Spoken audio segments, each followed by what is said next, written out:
It was the coldest night of December when I heard my daughter and son-in-law whispering downstairs. "She's getting old," Lisa said. "We could move her to the attic. Nobody uses it anyway." I stood frozen at the top of the stairs, the cup of chamomile tea trembling in my hand. This was the same daughter I'd sacrificed everything for: my retirement savings, my dignity, my independence.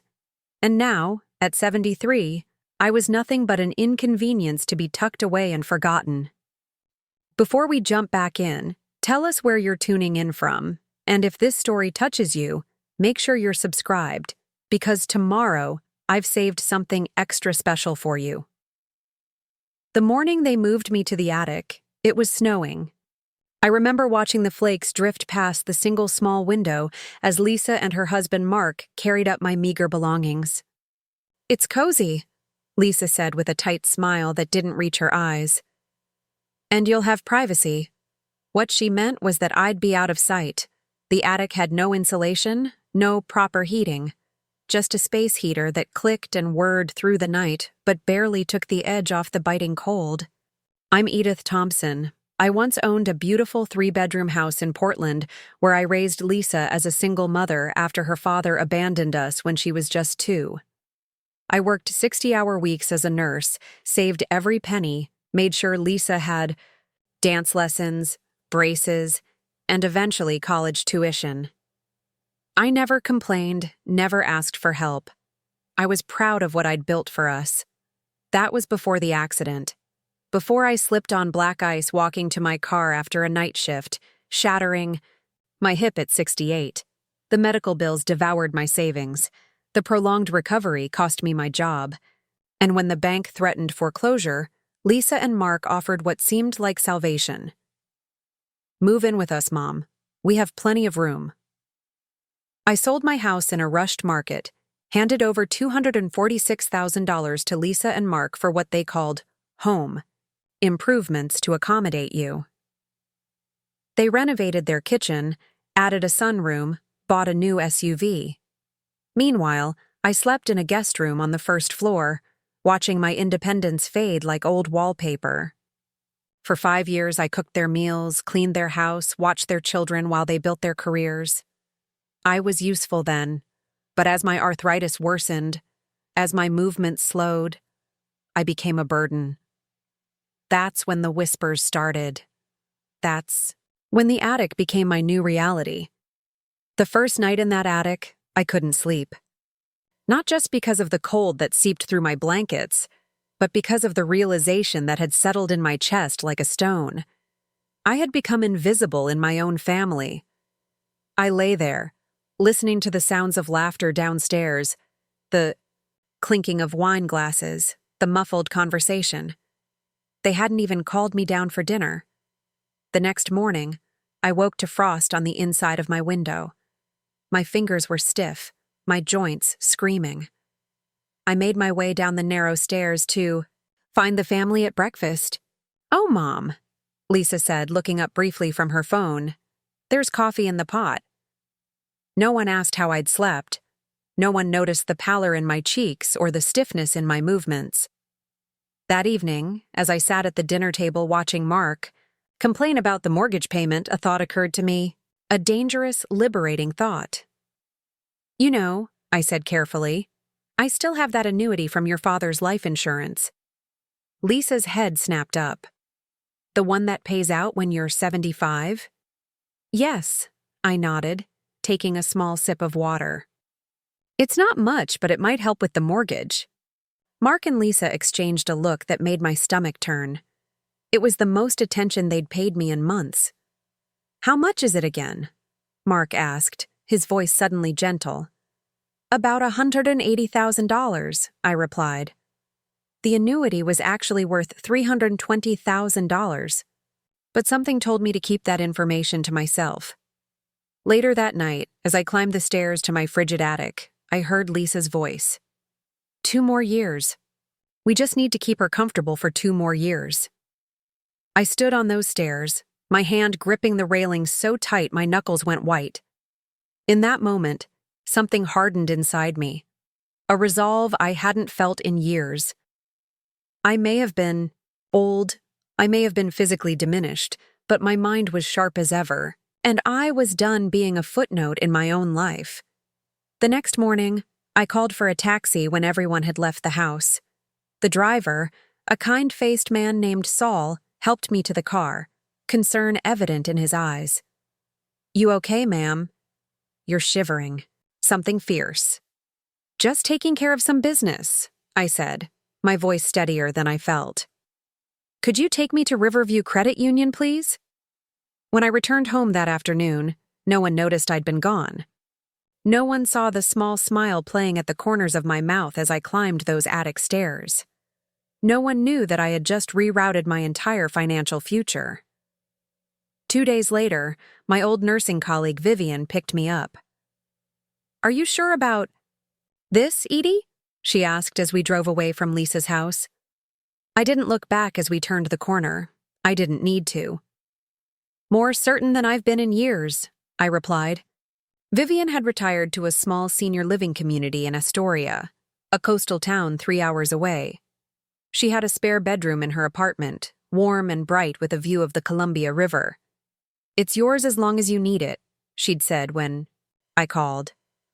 "Lord knows you helped me enough times over the years." I left a note on the kitchen counter. "Needed some time away. Don't worry about me." I signed it with my name, not Mom. It was the first decision I'd made for myself in 5 years, and it tasted like freedom. 3 days passed before Lisa called, her voice frantic. "Mom, where are you? We've been worried sick." I doubted that very much. "I'm with Vivian in Astoria," I said calmly. "I needed a change of scenery." "You can't just leave without telling anyone. We thought something happened to you." "I left a note," I replied. "And I'm fine. Better than I've been in quite some time, actually." There was a pause, then her voice softened. "When are you coming home? The kids miss you." The kids. Not, "we miss you." Not, "I miss you." "I'm not sure," I said. "I'm thinking of staying here for a while." "But—" Lisa's voice shifted again, uncertainty creeping in. "What about your doctor appointments, your medications?" "Vivian's helping me transfer everything to clinics here. She's been wonderful." Another pause, longer this time. "Mom, is this about the attic? Because we can move your things back downstairs if—" "No, Lisa," I cut her off gently. "This isn't just about the attic. It's about finding my place again." 2 weeks later, Mark called. His tone was different, conciliatory, almost pleading. "Edith, we really hope you'll reconsider coming back. The house feels empty without you." I knew what this was about. The mortgage payment was due, and they were counting on my Social Security contribution. "I'm quite comfortable here," I told him. "And I've decided to redirect my Social Security to cover my expenses in Astoria." "But we had an arrangement," he said, a hint of desperation bleeding through. "Yes, we did," I agreed. "I was to have a warm, safe place to live where I was treated with dignity. That arrangement changed when you moved me to an unheated attic in December." He sputtered some excuse about space and privacy, but we both knew the truth. I hung up feeling lighter than I had in years. Lisa showed up at Vivian's 3 days later, all tearful eyes and quivering lip. Preparing and narrating this story took us a lot of time, so if you are enjoying it, subscribe to our channel. It means a lot to us. Now back to the story. "Mom, please come home. We made a mistake. We miss you." I invited her in, offered her tea. We sat at Vivian's small kitchen table, the afternoon sun streaming through the windows. "I'm not coming back, Lisa," I said gently. "This is where I live now." Her eyes hardened slightly. "Is this some kind of punishment? Because if it is—" "No, dear," I shook my head. "It's self-preservation." "We need you, Mom," she said, reaching for my hand. "The kids need their grandmother." "The children are welcome to visit me anytime," I assured her. "You've always been welcome in my life, Lisa. I just won't be relegated to the shadows of yours." She left without resolving anything, but I noticed she didn't mention the annuity or my Social Security. Not yet. It was a month later when the real reason for their concern became clear. Lisa called, her voice tight with controlled panic. "The bank called about the mortgage. We're behind, Mom. We could lose the house." I felt a twinge of sadness, but it was overshadowed by the clarity that had become my companion these past weeks. "I'm sorry to hear that, Lisa. That must be very stressful." "Mom," she said, the words stretched thin with exasperation. "We need help. You know we renovated that house for you. We took on that debt because of you." The familiarity of that guilt tactic made me sigh. "Lisa, you renovated that house for yourselves. The kitchen, the sunroom, none of that was for me." "But we took you in," she protested. "Yes," I acknowledged. "And then you put me in a freezing attic when I became inconvenient." Silence hung between us, heavy with unspoken truths. "What about your annuity?" she finally asked, her voice small. "You said it would help with the mortgage." "I've made some changes to my financial arrangements," I said carefully. "The annuity won't be available for the mortgage." "What does that mean? What changes?" "It means I've taken steps to secure my future," I explained. "Just like you've been securing yours." The line went quiet for so long I thought she might have hung up. Then, in a voice barely above a whisper, "You can't do this to us." "I'm not doing anything to you, Lisa. I'm doing something for myself." After we hung up, I sat by the window, watching fishing boats return to harbor as the sun set over the Columbia. There was pain in my heart, yes, but there was something else too, a quiet resolve, a sense of rightness. For the first time in years, I was honoring my own worth. The changes I'd made were simple but significant. I'd transferred the annuity into a trust with specific conditions. Half would go to my grandchildren's education, directly to the schools, not through their parents. The other half would provide for my care needs as I aged. Lisa and Mark wouldn't see a penny unless they completed family counseling with me and demonstrated genuine change. I didn't make these decisions out of spite. I made them from a place of clear-eyed love, the kind that recognizes harmful patterns and refuses to enable them. The kind that understands sometimes the greatest gift you can give someone is the opportunity to find their own way. The following Sunday, my phone rang again. It was my grandson Jeremy, his 13-year-old voice, cracking with emotion. "Grandma, are you okay? Dad said you abandoned us." My heart squeezed painfully in my chest. "I didn't abandon anyone, sweetheart. I just moved to a new place where I'm very happy." "Can I visit you?" "Of course you can," I assured him. "I would love that more than anything." "Dad says we can't afford gas to drive to Astoria anymore," he said hesitantly, "because you took all your money away." I closed my eyes, steadying myself against the familiar surge of guilt. "Jeremy, that's not quite what happened. But I tell you what, I'll come visit you next weekend. We'll go to that comic book store you like." "Really?" The excitement in his voice was a balm to my soul. "Really, I promise." After we hung up, I called a local attorney Vivian had recommended. "I'd like to add something to my trust," I told her. "A transportation fund for my grandchildren to visit me, with receipts required for reimbursement." These small adjustments were my way of building a bridge, not back to the life I'd left, but forward to something healthier. 3 months passed. Winter softened into spring. I joined a senior painting class, made new friends, started volunteering at the local library. My health improved with regular walks along the riverfront and a diet that wasn't dictated by Mark's preferences. The constant chill that had settled in my bones during those attic nights finally began to thaw. Then came the foreclosure notice. Lisa didn't call to tell me. Jeremy did, his voice small and frightened. "Dad's really mad, Grandma. He keeps saying it's all your fault." I felt sick, but resolved. It's not your burden to carry, sweetheart. Adults make their own choices and they're responsible for the consequences. The next day, I received a text from an unknown number. It was Mark. Hope you're happy. We're losing everything because of you. I didn't respond. There was nothing to say that wouldn't feed the cycle of blame and manipulation. Instead, I called my attorney again. A week later, I sat in her office across from Lisa and Mark. Their faces were drawn with stress and resentment. My attorney explained the terms of what I was offering. I would provide funds for them to secure a smaller rental property, not a purchase, a rental, contingent on their participation in family counseling and financial management classes.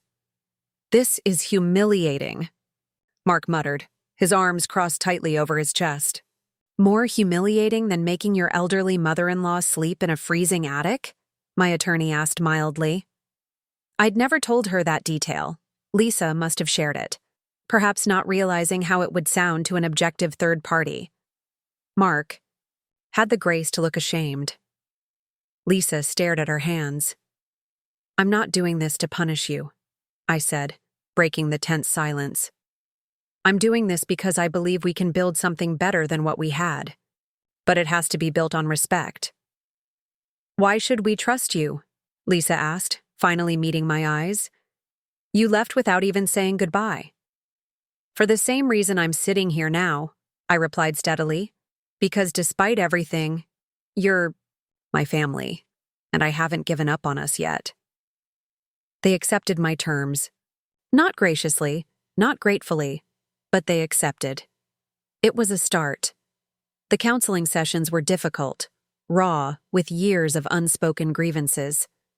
I learned things about Lisa's childhood that I'd never known, ways she'd felt neglected while I worked those long nursing shifts.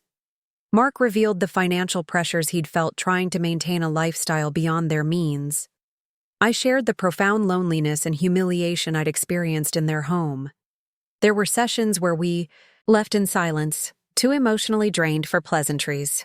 There were canceled appointments and setbacks. But slowly, incrementally, something began to shift. 6 months after leaving that cold attic, I stood in the doorway of Lisa and Mark's new apartment. It was modest but pleasant, with photographs of the family, including recent ones of me, displayed prominently in the living room. We set up the guest room for you, Lisa said, a hint of nervousness in her voice. For when you visit, if you want to. The room was small but thoughtfully arranged. A quilted blanket I recognized from my old house lay folded at the foot of the bed. On the nightstand sat a space heater, brand new, with a note taped to it. Just in case. It was such a small gesture, but it spoke volumes. Someone had been listening. Someone had been trying to understand. Would you like to stay for dinner? Mark asked, awkwardly hovering in the hallway. Jeremy's making his famous spaghetti. I smiled, feeling something tender and cautious unfurling in my chest. I'd like that very much.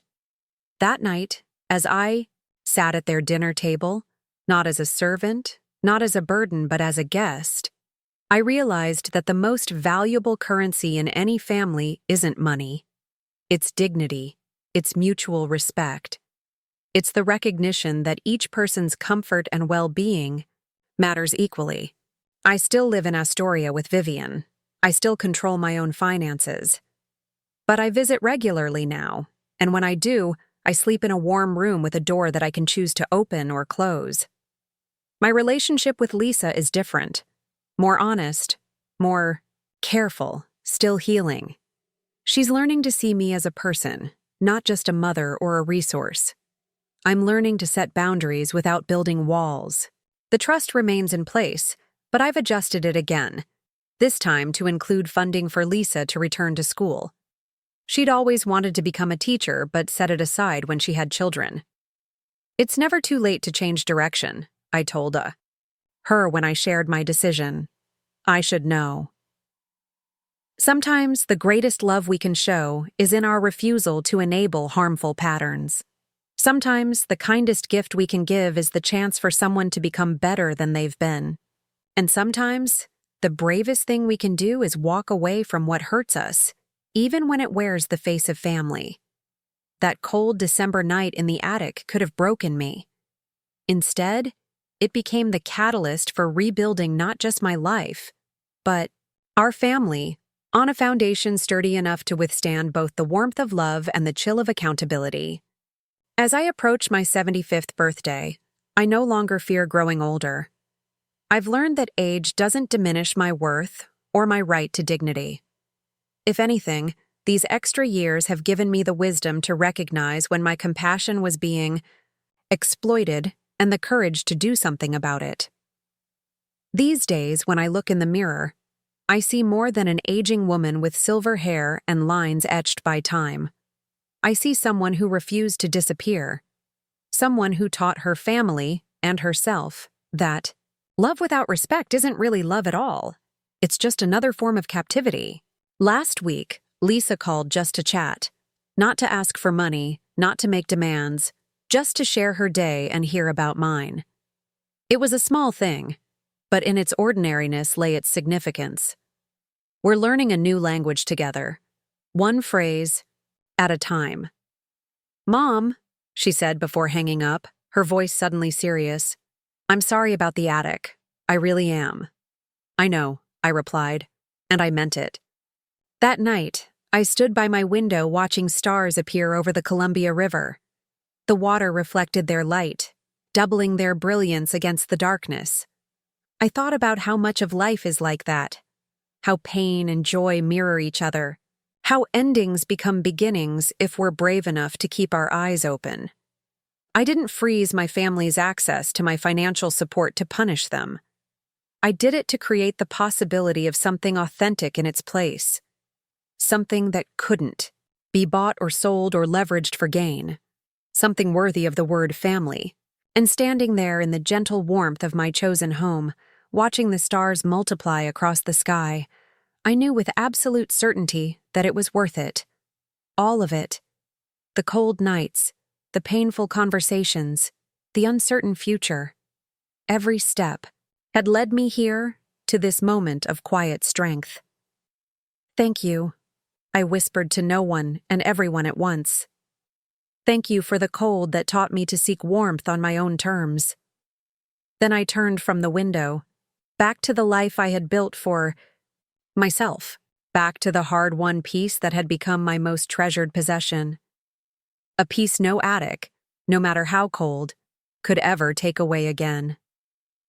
The taxi dropped me off at Vivian's modest apartment complex in Astoria. Salt-tinged air filled my lungs. As I stepped out, a welcome change from the stuffy attic I'd been confined to. Vivian stood waiting at the entrance, her silver hair gleaming in the winter sunlight. Though we were both in our 70s now, her eyes still held the same sharp intelligence that had made her one of the most respected nurses at Providence Medical Center. "Look at you," she said, embracing me carefully. "You're practically blue with cold." I hadn't realized how deep the chill had settled into my bones until that moment. My fingers were stiff, the joints swollen and painful. Even my lips felt numb. Vivian didn't ask questions as she helped me with my single suitcase. She simply guided me inside to a warm apartment that smelled of cinnamon and coffee. "The guest room is all set up," she said, showing me to a modest bedroom bathed in afternoon light. A proper radiator hummed beneath the window. A thick quilt covered the bed. Simple amenities I'd been denied for months. "Thank you," I managed, my voice catching. "I can't impose for long. I just needed—" "Edith Thompson." Vivian cut me off, her tone brooking no argument. "You carried me through my divorce, my cancer scare, and my son's addiction recovery. You're staying as long as you need to, and I won't hear another word about it." That first night, I slept for 12 straight hours. The deepest rest I'd had in years. No creaking attic beams overhead, no ice forming on the inside of windows. Just blessed, uninterrupted warmth. The next morning, Vivian sat me down at her kitchen table, placed a cup of strong coffee in front of me, and said, Now, tell me everything. And so I did. I told her how I'd sold my house after the accident, trusting Lisa and Mark to provide me with a home. How they'd used my money for themselves while relegating me to household help. How they'd moved me to the attic when my arthritis made me less useful. How I'd overheard them discussing my annuity, waiting for me to turn 75 so they could access it. Vivian listened without interrupting, her face growing stonier by the minute. When I finished, she reached across the table and took my hands in hers. "Edie," she said, using the old nickname from our nursing days, "what they did was elder abuse, pure and simple." I flinched at the term. "They're still my family, Viv." "Family doesn't treat family like a servant and then banish them to freeze when they're no longer convenient," she replied firmly. "What's your plan now?" I sighed, gazing out at the Columbia River visible through her kitchen window. Fishing boats dotted the gray-blue water. "I don't exactly have one. I just knew I had to leave." "Well, you've taken the first step," Vivian said. "Now we need to protect you, starting with your finances." That afternoon, Vivian drove me to Riverview Credit Union, where I'd opened an account the day before. The branch manager, Ms. Winters, greeted us with professional courtesy. "Mrs. Thompson, I've prepared the paperwork you requested," she said, leading us to a private office. "Are you certain you want to make these changes?" "Yes," I said, my voice steadier than I expected. "I need to ensure my funds are secure." I signed documents rerouting my Social Security deposits to my new account. I removed Lisa's name as the emergency contact on all my financial records. I initiated the process to create a living trust for my annuity that would mature on my 75th birthday, less than 2 years away. "You might want to consider meeting with an elder law attorney," Ms. Winters suggested gently. "Given your situation, there may be additional protections you should put in place." I nodded, suddenly exhausted by it all. "I'll think about it." As we drove back to Vivian's apartment, my phone began buzzing with text messages. Lisa had finally noticed I was gone. "Mom, where are you?" "We've been looking everywhere."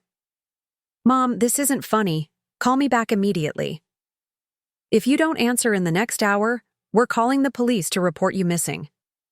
I turned off my phone. I wasn't ready to speak with her yet. The wound was too fresh, the betrayal too raw. "You'll have to talk to her eventually," Vivian observed. "I know," I sighed. "But not today. Today I need to breathe." For the next 3 days, I did exactly that. I breathed in the coastal air during short walks along the Riverwalk. I slept in a warm bed.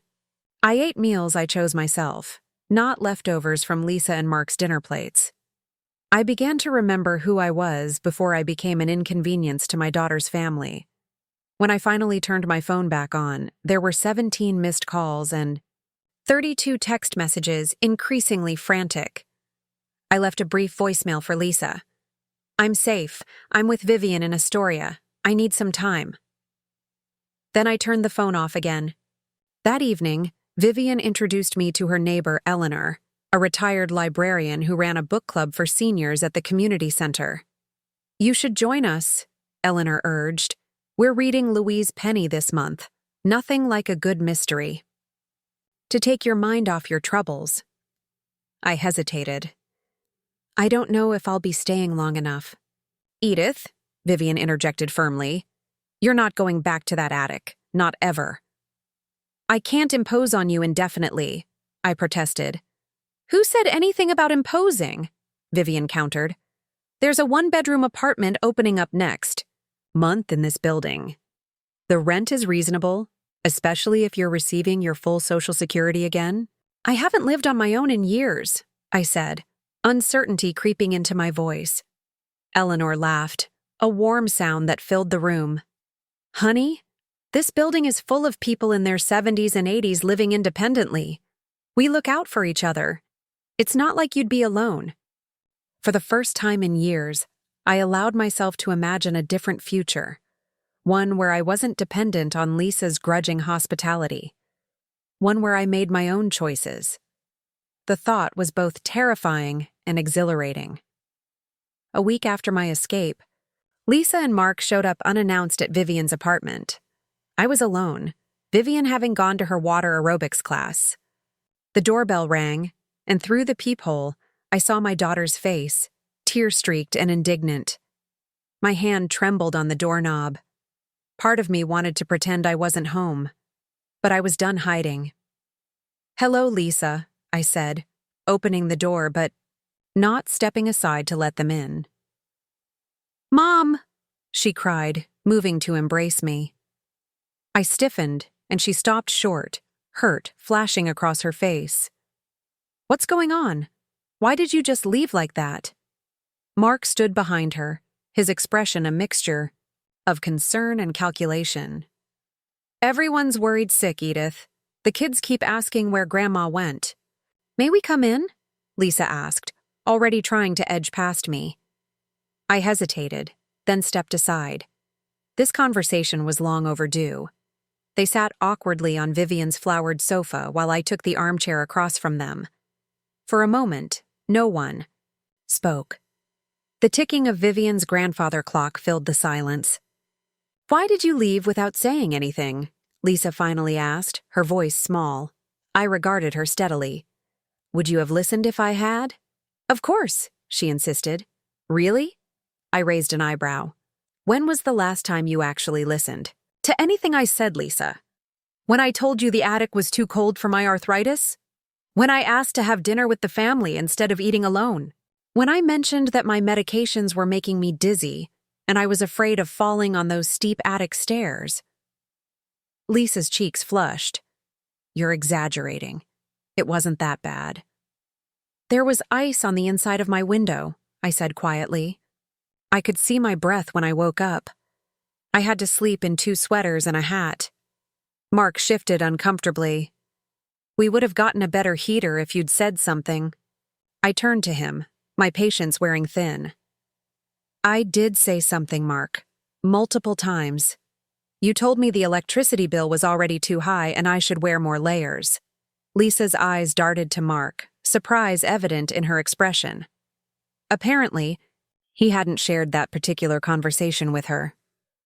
"Look," Mark said, his tone conciliatory. "Maybe there were some misunderstandings, but we're family. We can work this out." "Is that why you're here?" I asked, looking between them. "To work things out?" Lisa leaned forward earnestly. "We want you to come home, Mom. We'll move your things back to the guest room. We'll make it comfortable for you." "Until when?" I asked. "Until I become inconvenient again? Until you decide the guest room would make a better home office?" "That's not fair," Lisa protested. "No," I agreed. "It wasn't fair. None of it was fair. I gave you everything I had, Lisa. My house, my savings, my time, my love. And in return, you put me in an uninsulated attic in December." Tears welled in Lisa's eyes. "I didn't know it was that cold up there. I swear, Mom." "You didn't know because you never came up to check," I said softly. "Not once in those 3 weeks did you climb those stairs to see how I was doing." Mark's expression had hardened. "So this is punishment? You're teaching us a lesson?" I shook my head. "No, Mark. This is self-preservation. I'm 73 years old. Another winter in that attic might have killed me." "So what now?" Lisa asked, wiping away tears. "You're just going to live here with Vivian forever?" "I'm exploring my options," I said, "but I won't be returning to your house." Mark's jaw tightened. "And what about your Social Security?" "We were counting on that for household expenses." And there it was, the real reason for their visit. "My Social Security is now being deposited into my personal account," I informed them. "I'll be using it to cover my own expenses." "You can't do that," Mark exploded. "We had an agreement." "Yes, we did," I said calmly. I would contribute to household expenses in exchange for a safe, comfortable place to live. You broke that agreement the moment you moved me to that attic. Lisa was crying openly now. Mom, please, we're going to lose the house without your contribution. A part of my heart ached for her. Despite everything, she was still my daughter, the little girl I'd raised alone, the baby I'd rocked to sleep through countless fevers and nightmares. But I couldn't allow that love to override my own survival instinct any longer. I'm sorry. Lisa, I said, meaning it, but that's not my responsibility anymore. What about the annuity? Mark asked, his voice low and urgent. You said it would help with the mortgage when it matures. I met his gaze steadily. I've made other arrangements for those funds. Mark stood abruptly, his face flushing with anger. You selfish old... He caught himself, but the unspoken words hung in the air between us. Lisa tugged at his arm. Mark, don't. He shrugged her off. No, Lisa. Your mother is threatening our financial security, our home, after everything we've done for her. I remained seated, my hands folded in my lap. What exactly have you done for me, Mark? Taken my house proceeds? Used me as free childcare? And housekeeping? Relegated me to an attic that was barely fit for storage, let alone a person. We took you in, he shouted. No one else was lining up to deal with you and your health problems. Lisa gasped. Mark! But the truth was out now, raw and ugly. I wasn't family to them. I was a burden, a problem to be dealt with. I think you should leave, I said, my voice remarkably steady despite the way my heart was hammering against my ribs. Gladly, Mark sneered, heading for the door. Come on, Lisa. Lisa stood, torn between following her husband and staying to repair the damage. Mom, he didn't mean it. He's just stressed about the mortgage. I know exactly what he meant. I interrupted gently. And I suspect he's been thinking it for a long time. This isn't how I wanted things to be, she whispered. Me neither, I admitted. But here we are. After they left, I sat motionless in Vivian's armchair, staring out at the river. I didn't cry. Something had crystallized inside me during that confrontation, a resolve that transcended hurt and betrayal. I would rebuild my life, with or without my daughter in it. When Vivian returned, she took one look at my face and said, They were here, weren't they? I nodded. It didn't go well. She sat beside me, her presence comforting without being intrusive. Did you stand your ground? I did, I confirmed, somewhat surprised by my own strength. But it was harder than I expected. Of course it was, Vivian said. She's your daughter.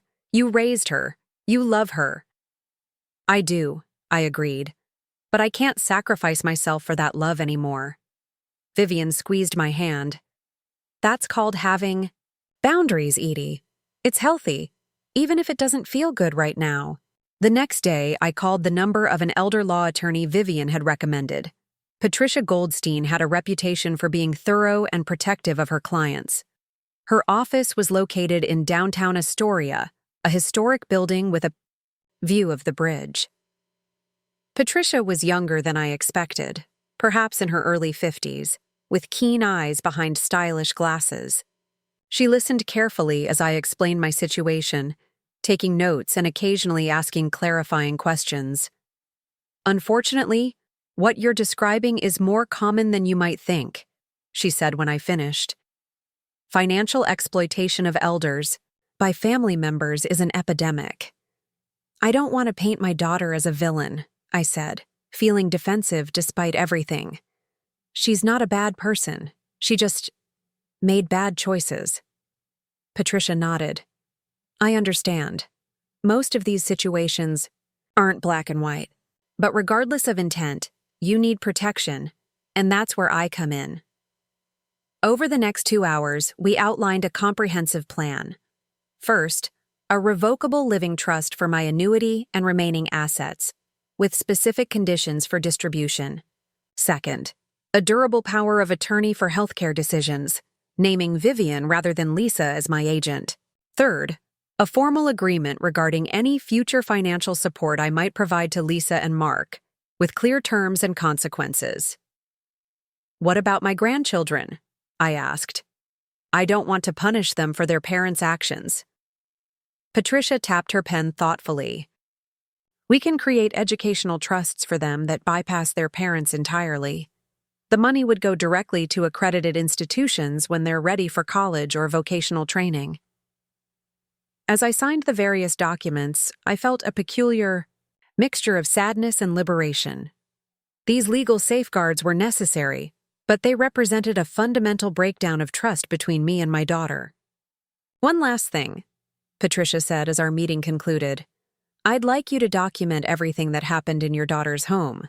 The conditions in the attic, any conversations about your finances, any instances where you felt your needs were ignored or dismissed. Include dates if you can remember them. Why? I asked, uncomfortable with the idea of cataloging every grievance. Because memories fade and narratives shift, she replied simply. If your daughter and son-in-law decide to contest any of these arrangements, contemporaneous documentation will be invaluable. That evening, I sat at Vivian's kitchen table with a legal pad and began to write. The process was more emotional than I'd anticipated. Each incident I recorded, from the casual dismissal of my concerns about the attic's cold to the way Mark had begun intercepting my Social Security checks, revealed a pattern I'd been too close to see clearly. By the time I finished, it was past midnight. The legal pad was filled with my cramped handwriting, a chronicle of small humiliations and larger betrayals. Reading it over, I felt a complex mixture of emotions: shame for having tolerated such treatment, anger at Lisa and Mark for their callousness, and underneath it all, a deep sadness for what our family had become. The next morning, my phone rang. It was Jeremy, my 14-year-old grandson, calling from his school during lunch break. Grandma? His voice was hesitant, worried. Are you okay?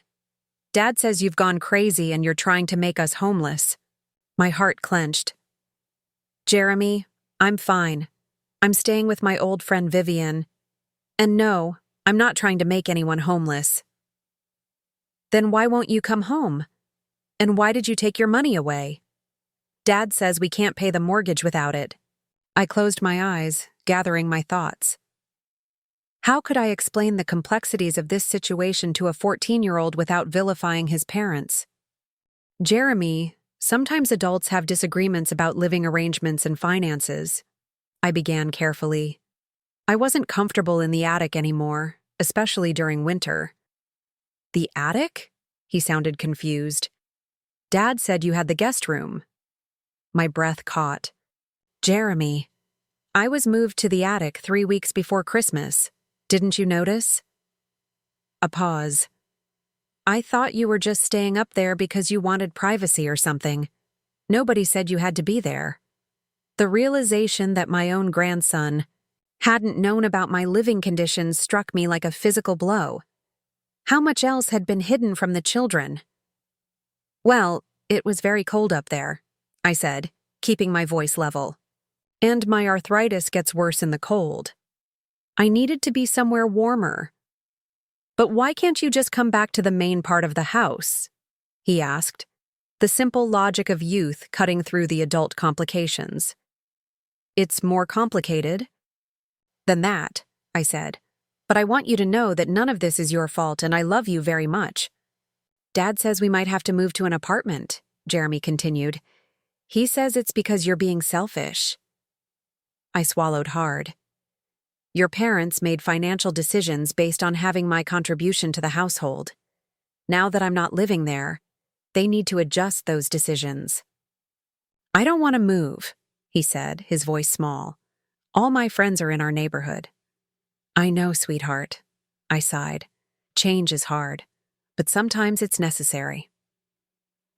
After we hung up, I sat on Vivian's balcony, watching seagulls circle above the river. Jeremy's call had shaken me more than Lisa and Mark's visit. The children were caught in the middle of a situation they didn't understand, bearing emotional burdens they shouldn't have to carry. That afternoon, I called Patricia Goldstein again. "I'd like to modify the trust arrangements for my grandchildren," I said when she answered. "I want to create an immediate educational activities fund that they can access for things like summer camps, sports equipment, musical instruments, anything educational or enriching." "That's doable," Patricia replied. "We'll need to set up a mechanism for verification of expenses, but it can be fairly straightforward." "And," I continued, "I want to explore options for providing some transitional housing assistance to my daughter's family, but with strict conditions." Patricia was silent for a moment.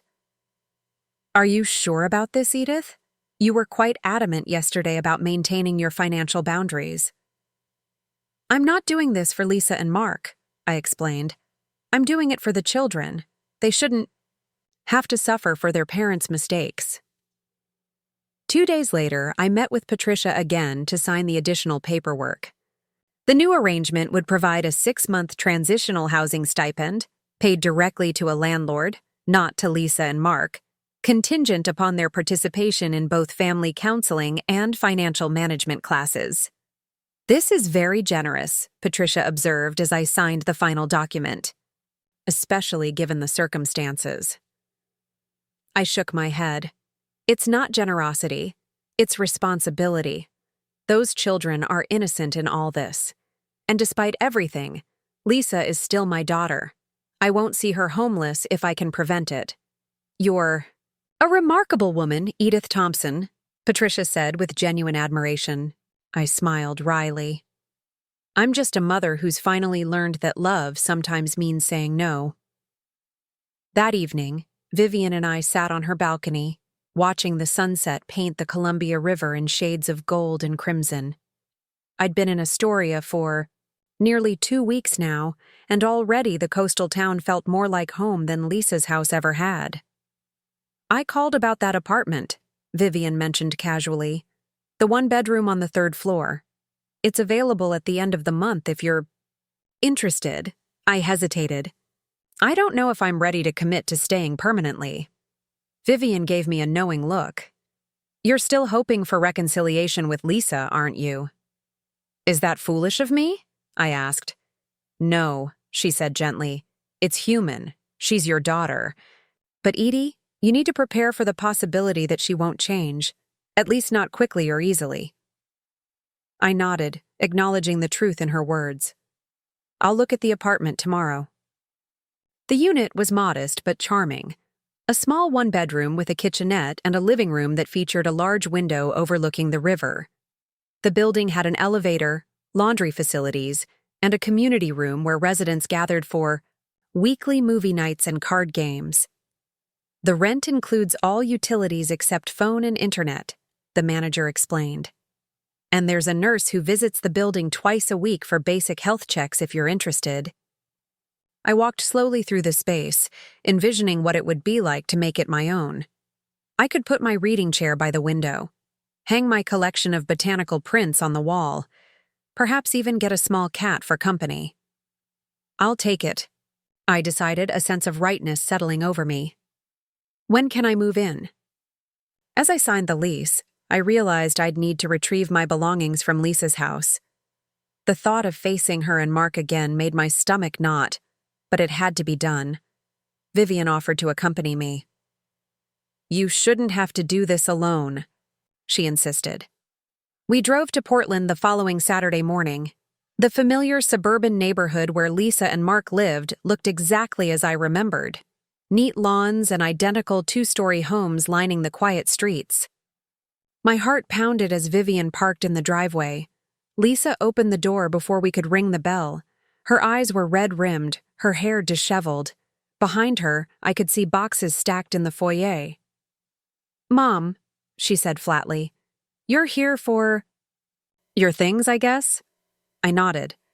"Yes, I've found an apartment in Astoria." She stepped back to let us in, not meeting my eyes. The house smelled different, musty, neglected. Dirty dishes were piled in the sink. Laundry overflowed from baskets in the living room. "The kids are at my mother-in-law's," Lisa explained, noting my glance around for my grandchildren. "We've been packing. The bank." Her voice faltered. "We have until the end of the month to vacate." Despite everything, my heart ached for her. "Lisa, I've made arrangements." "Your lawyer called," she interrupted, her tone bitter. "Housing. Assistance in exchange for counseling and financial classes. Like we're children who need to be managed." "That's not—" "Save it, Mom," she said, turning away. "Your stuff is still in the attic. Mark wouldn't let me touch it. Said if you wanted it, you could come get it yourself." I exchanged glances with Vivian, who squeezed my arm supportively. Together, we climbed the narrow stairs to the attic. The space was exactly as I'd left it. The small bed with its inadequate blankets, the space heater that barely functioned, the single lamp casting weak light over the dusty floorboards. Seeing it again, through Vivian's eyes, I realized just how appalling my living conditions had been. The room was frigid even now, in early spring. Water stains marked the ceiling where rain had seeped through. My few possessions, clothes, books, a handful of photographs, were stacked in cardboard boxes against one wall. "Oh, Edie," Vivian whispered, her face stricken. "You should have called me sooner." I swallowed hard. I kept telling myself it was temporary, that things would get better. We worked quickly, carrying boxes down to Vivian's car. I paused at the bottom of the stairs, noticing a photograph I hadn't seen in years hanging on the wall. Me holding newborn Lisa, my face young and radiant with joy. As we finished loading, the last of my belongings, Lisa appeared in the doorway, arms crossed tightly over her chest. For a long moment, we just looked at each other, the gulf between us wide and seemingly unbridgeable. "I never meant for it to be like this," she finally said, her voice barely audible. "I know," I replied. "Neither did I." Before I could say more, Mark's car pulled into the driveway. He stepped out, his face darkening when he saw Vivian's car loaded with my possessions. "Well, look who finally decided to show up," he said sarcastically, approaching us. "Come to gloat, Edith?" "Mark," Lisa warned, but he ignored her. "You know we're being foreclosed on, right?" he continued, his voice rising. "Your own daughter and grandchildren, out on the street, and you're living it up in Astoria." Vivian stepped forward, her normally gentle demeanor hardening. "That's enough," she said firmly. "Edith has offered transitional housing assistance, which is more generous than many would be under the circumstances." Mark's face reddened. "We don't need her charity." "No," I agreed quietly. "What you needed was to treat me with basic human dignity. What you needed was to manage your finances responsibly instead of depending on my Social Security. What you needed was to remember that I'm a person, not a convenience or an ATM." Lisa made a small, pained sound. "Mom, please." "I do love you, Lisa," I continued, turning to my daughter. "That's never changed. But love without respect isn't sustainable. It isn't healthy. When you're ready to build something new, something better between us, my door will be open." I turned to leave, but Mark's voice stopped me. "Your annuity?" he said, desperation creeping into his tone.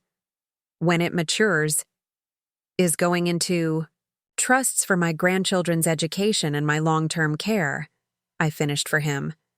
"As I told you before, I've made other arrangements." Mark lunged forward suddenly, grabbing my arm. "You can't do this to us. That money was supposed to be for our family." Vivian moved with surprising speed for her age, inserting herself between us. "Let go of her right now," she commanded, "or I will call the police and report you for elder abuse and assault." Mark's grip loosened, his face a mask of shock and fury. Lisa stood frozen in the doorway, tears streaming down her face. "We're leaving now?" Vivian said, her voice leaving no room for argument. She guided me to the passenger side of her car, keeping herself between me and Mark the entire time. As we pulled out of the driveway, I caught a final glimpse of my daughter. In the rearview mirror, a small, defeated figure standing alone on the steps of a house she was about to lose. And though I knew I'd made the right choice for my own survival, the image burned itself into my memory, a reminder of all that had been lost. We drove in silence for several miles before Vivian spoke. "Are you all right?" I stared out the window, at the familiar landscape giving way to coastal forests.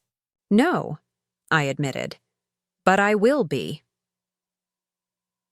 The one-bedroom apartment in Astoria became my sanctuary. Over the weeks that followed, I transformed the space into something uniquely mine. I purchased a comfortable recliner from a secondhand store and positioned it by the window overlooking the Columbia River. I hung lace curtains that filtered the sunlight into gentle patterns across the hardwood floors.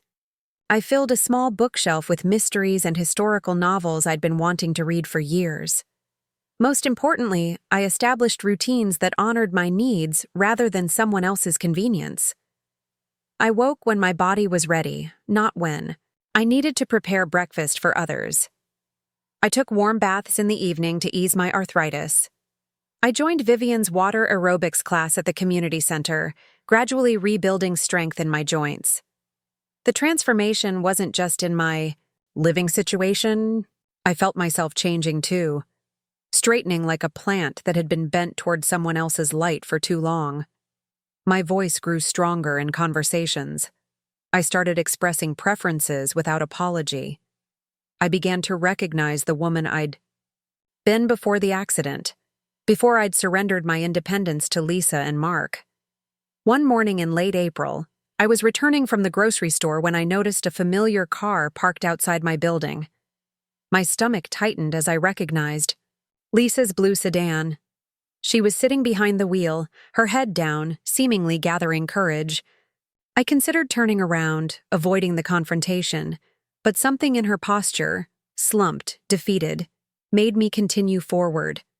She looked up as I approached, her eyes widening slightly. She climbed out of the car, fumbling with her purse. "Mom," she said, her voice strained. "I wasn't sure you'd be home." "I live here," I replied simply, adjusting my grocery bag. "Would you like to come up?" She nodded, following me into the building with uncharacteristic hesitation. In the elevator, neither of us spoke. I could feel her taking in my appearance. The new haircut Vivian had given me, the colorful scarf around my neck, the straight-backed posture I'd reclaimed. Inside my apartment, she stood awkwardly in the center of the living room, eyes darting around the space. "It's nice," she finally said. "Cozy." "Thank you," I replied, placing my groceries on the counter. "Would you like some tea?" She nodded, perching on the edge of the sofa as if afraid to fully occupy the space. I busied myself in the kitchenette, giving her time to adjust to this new reality. Her mother living independently, no longer under her roof or subject to her rules. "We moved," she said abruptly, "to an apartment complex in Beaverton. It's smaller, but the schools are still good for the kids." I set the kettle on the stove. "Did you accept the housing assistance?" She ducked her head, a flush climbing her neck. "Yes. Your lawyer was very thorough about the conditions." I nodded, unsurprised. Patricia Goldstein was nothing if not meticulous in protecting her clients' interests.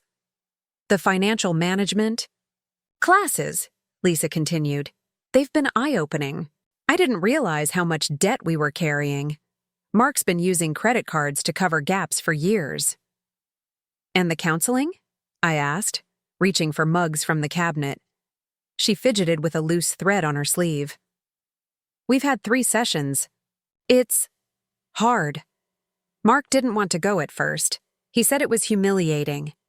More humiliating than forcing his elderly mother-in-law to sleep in a freezing attic?" The words slipped out before I could temper them. Lisa flinched. "He didn't see it that way. Neither did I, honestly.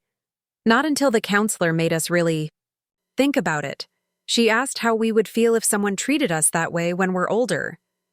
The kettle whistled. I poured hot water over tea bags, giving myself a moment to process her words. There was something different in Lisa's tone, a reflectiveness I hadn't heard in years. I carried the mugs to the living room, setting one in front of Lisa on the coffee table. "Why are you here, Lisa?" She wrapped her hands around the mug, staring into the steaming liquid. "I've been doing a lot of thinking about how things got so bad between us, about the kind of daughter I've been." I sat in my recliner, waiting. This was her moment to speak, not mine. "The counselor had us do this exercise," she continued. "We had to write letters from the perspective of the person we hurt. I wrote one as you, describing what it felt like to be moved to that attic." Her voice wavered. I couldn't even finish it. I kept thinking about how cold it was, how the stairs would have been for your hip, how isolated you must have felt. A tear slid down her cheek. And the worst part is, I knew it was wrong even then. I just didn't want to confront Mark about it. I didn't want another argument. So I told myself you were fine, that you liked your privacy, that it was temporary. I sipped my tea, letting her words settle between us. "Why did you never come check on me?" She shook her head, shame evident in her expression. "I was afraid if I saw how bad it really was, I'd have to do something about it. And I didn't want to upset the balance of the household. Mark was already stressed about money, and the kids had their activities, and I was trying to keep everything running smoothly." She looked up, meeting my eyes directly for the first time. "I put everyone's needs ahead of yours. I treated you like you were less important, and I'm so sorry." The apology hung in the air between us, fragile and unexpected. I had prepared myself for accusations, for attempts to manipulate me back into their financial orbit. I hadn't prepared for genuine contrition. "What do you want now, Lisa?" I asked quietly. "A chance," she replied, her voice barely above a whisper. "Not to go back to how things were. That was wrong in so many ways. But a chance to build something better. Something healthier." I studied my daughter's face. The entitlement that had hardened her features for so long had softened. There was humility there now, and something else. Determination, perhaps. "And Mark?" I asked. "Where does he stand in all this?" She sighed, setting down her mug. "He's struggling. His pride took a huge hit with the foreclosure. He blames himself. Then he blames you. Then he goes back to blaming himself. The counselor says it's normal, part of the process. Is he willing to respect my boundaries going forward?" "He's working on it," she said carefully. "The counselor has been very clear about what constitutes appropriate behavior, and the financial advisor made him face some hard truths about our spending habits." I nodded, absorbing this information. "And the children? How are they adjusting?" A small smile tugged at Lisa's lips. "Better than expected, actually. Jeremy loves that the apartment complex has a basketball court. And Emma's made friends with the girl next door already." "I'd like to see them," I admitted. "I've missed them." "They've missed you too," Lisa said. "They ask about you all the time, especially after they found out about the Educational Activities Fund. Jeremy wants to go to computer camp this summer, and Emma's talking about violin lessons." The thought of my grandchildren pursuing their interests brought a warmth to my chest that had nothing to do with the tea. "I'd be happy to arrange that." Lisa hesitated, then reached into her purse. "I brought something for you." She pulled out a small, well-worn velvet box and placed it on the coffee table. "I found it when we were packing. I recognized it immediately, my mother's pearl earrings which I'd thought lost years ago in the move to Lisa's house. They were in a box in the basement," Lisa explained. "I should have given them to you sooner. I'm sorry." I opened the box, running my fingertip over the smooth, lustrous pearls. I thought they were gone forever. Like a lot of things, Lisa said softly. We sat in silence for a moment, the weight of all that had been lost, and all that might yet be recovered, settling around us. I should go, Lisa said eventually, glancing at her watch. I need to pick up Emma from her friend's house. I nodded, walking her to the door. As she stepped into the hallway, she turned back, her expression uncertain. Would it be okay if I called you? Maybe once a week, just to check in? I'd like that, I replied, surprising myself with how much I meant it. After she left, I returned to my recliner by the window, the velvet box cradled in my palm. The exchange had left me, emotionally drained but cautiously hopeful. This wasn't forgiveness, not yet. That would take time and consistent evidence of change. But it was a beginning, a small breach in the wall of hurt and resentment that had grown between us. The following Monday, I had my weekly meeting with Patricia Goldstein. I shared the details of Lisa's visit, watching as my lawyer made careful notes. This is a positive development, Patricia acknowledged. But I recommend maintaining the financial safeguards we've established, at least for now. Early reconciliation attempts can sometimes mask underlying issues that haven't been fully addressed. I agree, I said. I want to be open to rebuilding our relationship, but I can't risk being vulnerable in the same ways again. Patricia smiled approvingly. You've come a long way in a short time, Edith. Many clients in your position struggle to maintain boundaries, especially with family. I had a good teacher, I replied, thinking of Vivian's unwavering support. Several, actually. That evening, I joined a community dinner in the building's common room.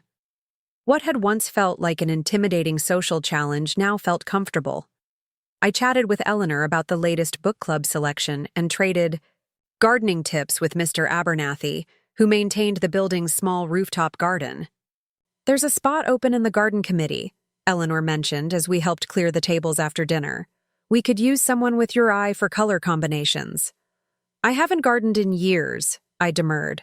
Not since I sold my house. All the more reason to start again, she insisted. Besides, the fresh air and gentle movement would be good for your arthritis. The old Edith would have declined, unwilling to commit to something just for herself. But I was learning to say yes to opportunities that nourished my spirit. I'd love to join, I said. The next morning, I received a call from Jeremy. Grandma, can I come visit you this weekend? Dad said he'd drive me if it's okay with you. Surprise momentarily rendered me speechless, Mark offering to drive Jeremy. To Astoria was unexpected, to say the least. Of course you can visit, I managed. I'd love to see you. Oh, cool, he said, excitement evident in his voice. I want to show you my project for the computer coding class, the one your fund is paying for. Pride swelled in my chest. I can't wait to see it. That Saturday, Mark's car pulled up outside my building. Jeremy bounded out immediately, a laptop bag slung over his shoulder. Mark followed more slowly, his expression guarded but not hostile. Hi, Mrs. Thompson, he said stiffly when I greeted them in the lobby. I'll pick Jeremy up around 4, if that works for you. That's fine, I agreed, matching his formal tone. And thank you for driving him. Mark nodded curtly before turning to Jeremy. Behave for your grandmother, okay? And call if you need anything. After he left, Jeremy rolled his eyes. He practiced what to say to you the whole way here. It was kind of weird. I suppressed a smile. It's not easy for adults to admit when they've been wrong. Jeremy shrugged, already distracted by his surroundings. Your building is cool. Do you really have a garden on the roof? We spent a wonderful afternoon together. Jeremy showed me his coding project, a simple game he'd created that reminded me of the old Space Invaders arcade game I'd played as a young woman. I showed him the rooftop garden where I'd been allotted a small plot. We walked along the river walk, bought ice cream cones despite the spring chill, and talked in a way we never had when I lived in Lisa's house. Mom says you weren't treated very good at our house, Jeremy said suddenly as we watched a cargo ship move slowly upriver. She said, "You were put in the attic even though it was too cold for your arthritis." I glanced at him, surprised by his directness. "That's true." He frowned, digging the toe of his sneaker into the ground. "I didn't know. Nobody told me." "It wasn't your responsibility to know," I assured him. "You were a child. You still are, but I could have done something," he insisted. "I could have told someone it wasn't right." I placed my hand on his shoulder. "Jeremy, listen to me. The adults in your life, your parents and me included, made mistakes. We're trying to fix those mistakes now. But none of it was your fault or your responsibility." He looked unconvinced. "Are you still mad at Mom and Dad?" I considered my answer carefully. I was hurt by how I was treated. I'm still working through those feelings, but I'm not mad in the way you might think. I'm focused on building a healthier relationship with all of you. "Is that why you made them go to counseling?" he asked. "Partly," I acknowledged. The counseling was a condition of the financial help I provided, but it wasn't a punishment. It was because I believe we all needed help understanding what went wrong and how to do better. He nodded slowly. "Dad was really mad about it at first. But he's different after the sessions, not so tense all the time." "That's good to hear," I said, meaning it. "And Mom cries sometimes after they go," he added. "But not the bad kind of crying. She says they're healing tears, whatever that means." I squeezed his shoulder gently. "It means she's working through difficult emotions. That's a good thing, even if it doesn't always feel good in the moment." When Mark returned to pick up Jeremy, I invited him in for coffee. He accepted with visible surprise. We sat at my small kitchen table while Jeremy packed up his laptop. "Thank you for bringing him," I said. "It meant a lot to me." Mark nodded, his gaze fixed on his coffee cup.